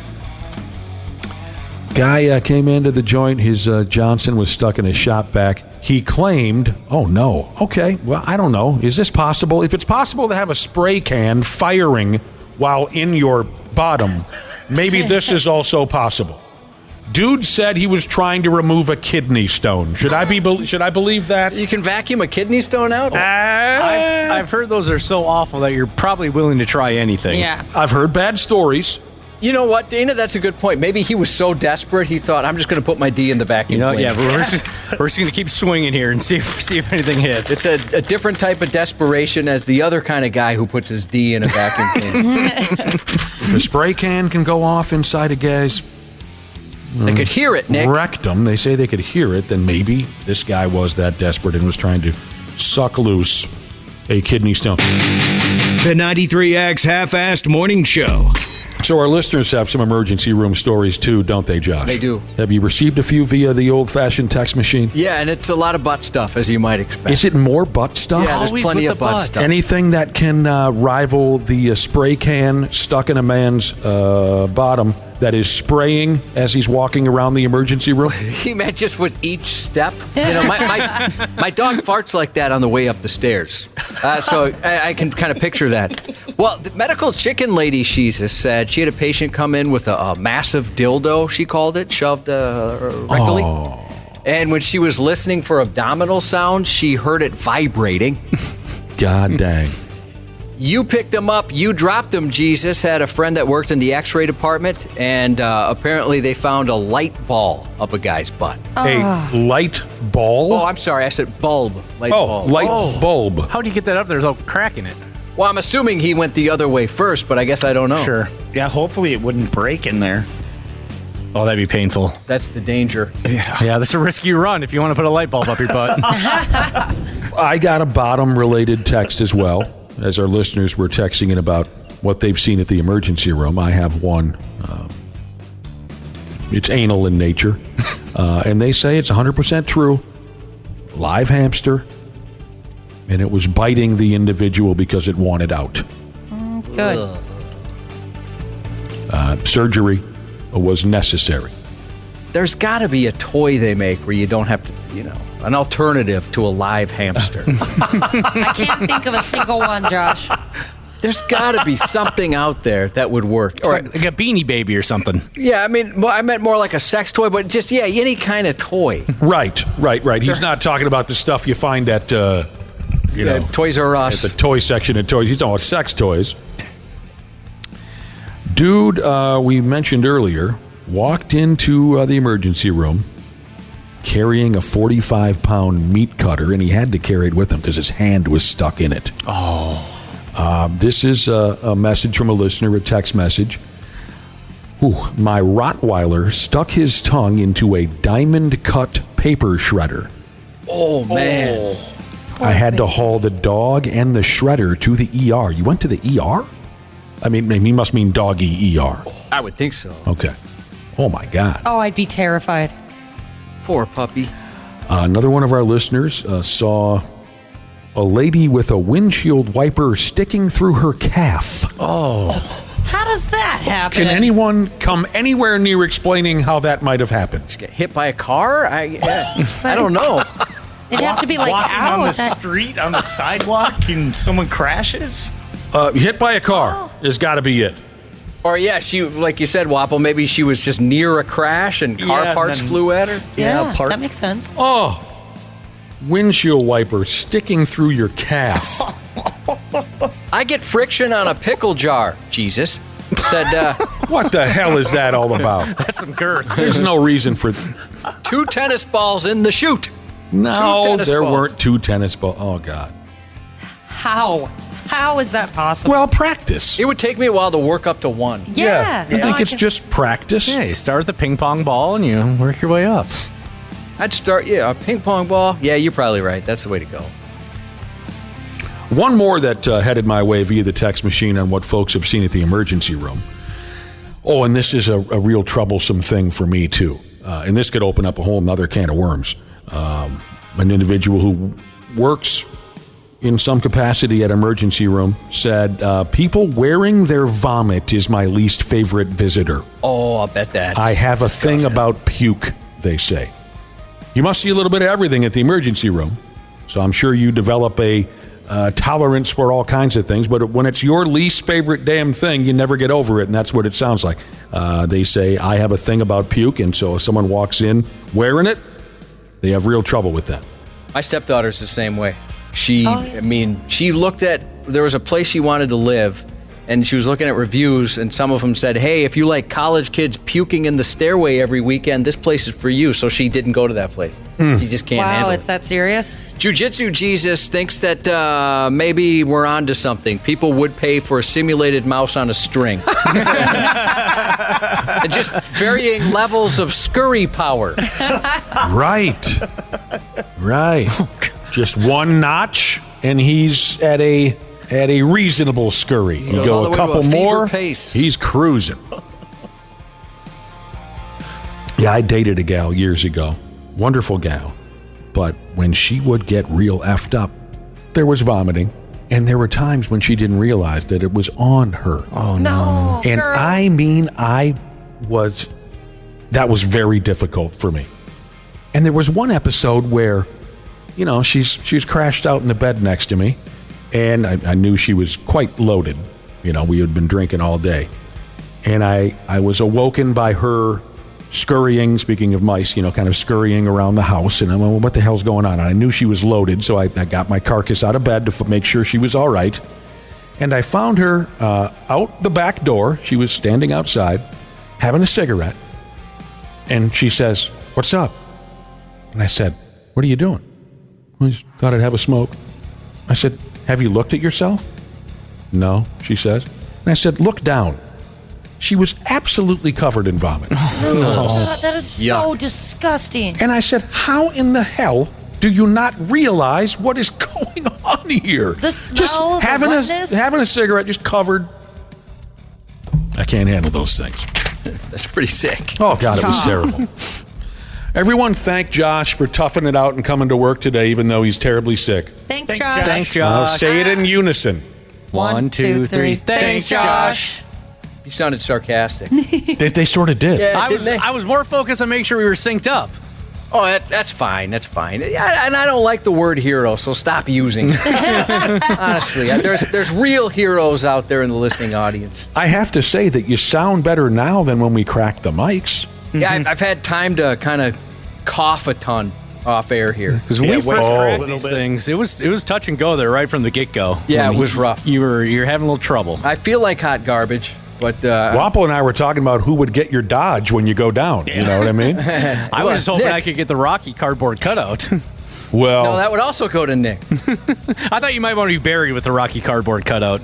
And then your wife goes to Nick, too? Jeez. Yeah. He's Nick getting gets everything. We covered that earlier. If he dies, I get his wife. Can I at least have the leftover enchiladas? No, they're all eaten. It's Friday. That's a good point. Those only last through Wednesday. I got a credit card debt you can take care of. No. Anything for you, Josh. You're too Back kind. the hell off, everybody. I get the old lady. Oh, for Pete's sake. So, yeah, Josh, get well soon. Thank you very much. Yeah, I appreciate you guys. Take some Sorry time. I had to, isolate myself in the studio. We don't get our usual bro time. No. It'll be okay. How's your tummy? It'll be okay. You had to hold it in today. No. We have to, should we give an update on that? Yeah, I'd like to know. A few people did text in and they're wondering how you're feeling. Because there was a couple times you got a little heated earlier and they were wondering if that's because you hadn't had a time to break wind. Seeing as how you're sitting right next to Ashley and you are a gentleman. He's a little angry right now. He might be gassy. We covered this earlier. Normally I'm sitting in the same studio as Josh. And I am quite liberal with my flatulence. So there was a concern that this morning, having to move into the same studio with Ashley, I wouldn't be able to be as free. And there was concern over how my stomach would do. I have to say, oddly enough, I have not felt the need once this morning. Oh, really? Yes. Maybe I give you gas. Oh, my God. I never thought of it that way. Maybe that's the case. Or maybe it's just a Groundhog's Day miracle. I don't know, but it never even showed itself. Oh, it's good. So I guess you guys got lucky. Dude, maybe it's the Gatorade that does it to you. Because today, you don't have any Gatorade. I didn't bring any Gatorade this morning. I forgot because I was so nervous about Josh's sickness. So I've been drinking. Boy, I'm living like the high rollers. I've been drinking Orange Crush this morning. Orange Crush? I don't remember the last time I had an Orange Crush. It is absolutely incredible. Yeah, that stuff's good. I forget about that. Oh, God, I like this stuff. Where do we have that? Is that in the pop machine? Yeah, Yes, sir. Yeah. Orange Crush. Dang. Yeah. What a fun find. It's been great. Yeah, what a nice treat. It's been great. Army Mechanic Jesus texted in his farewell salute to the Red Bull soldiers headed out this weekend for their 10-month deployment. Happy birthday to app developer Jesus from Interior Design Jesus, who's excited for a kid-free date day tomorrow. Happy 16th birthday to Corny, the corny time with a corny nose and a corny butt from I'd Be Your Stepdad, but there's no chance I'm getting married again, Jesus. And happy 42nd birthday tomorrow to Jackie, the Mrs. Retired Air Force Jesus. Have a sexy weekend. The 93X Half-Assed Morning Show. 93. The 93X Half-Assed Morning Show podcast is sponsored by Standard Heating and Air Conditioning. New episodes drop each weekday. If your podcast platform has ratings, go ahead and give us 5 stars and maybe give our enemies 1. Thanks, and here's a word from our sponsor. Standard Heating is having their 94-year celebration. They have special offers just for you this February. Whether you need a new furnace or a tune-up, they have something special for everyone. Visit standardheating.com to save today.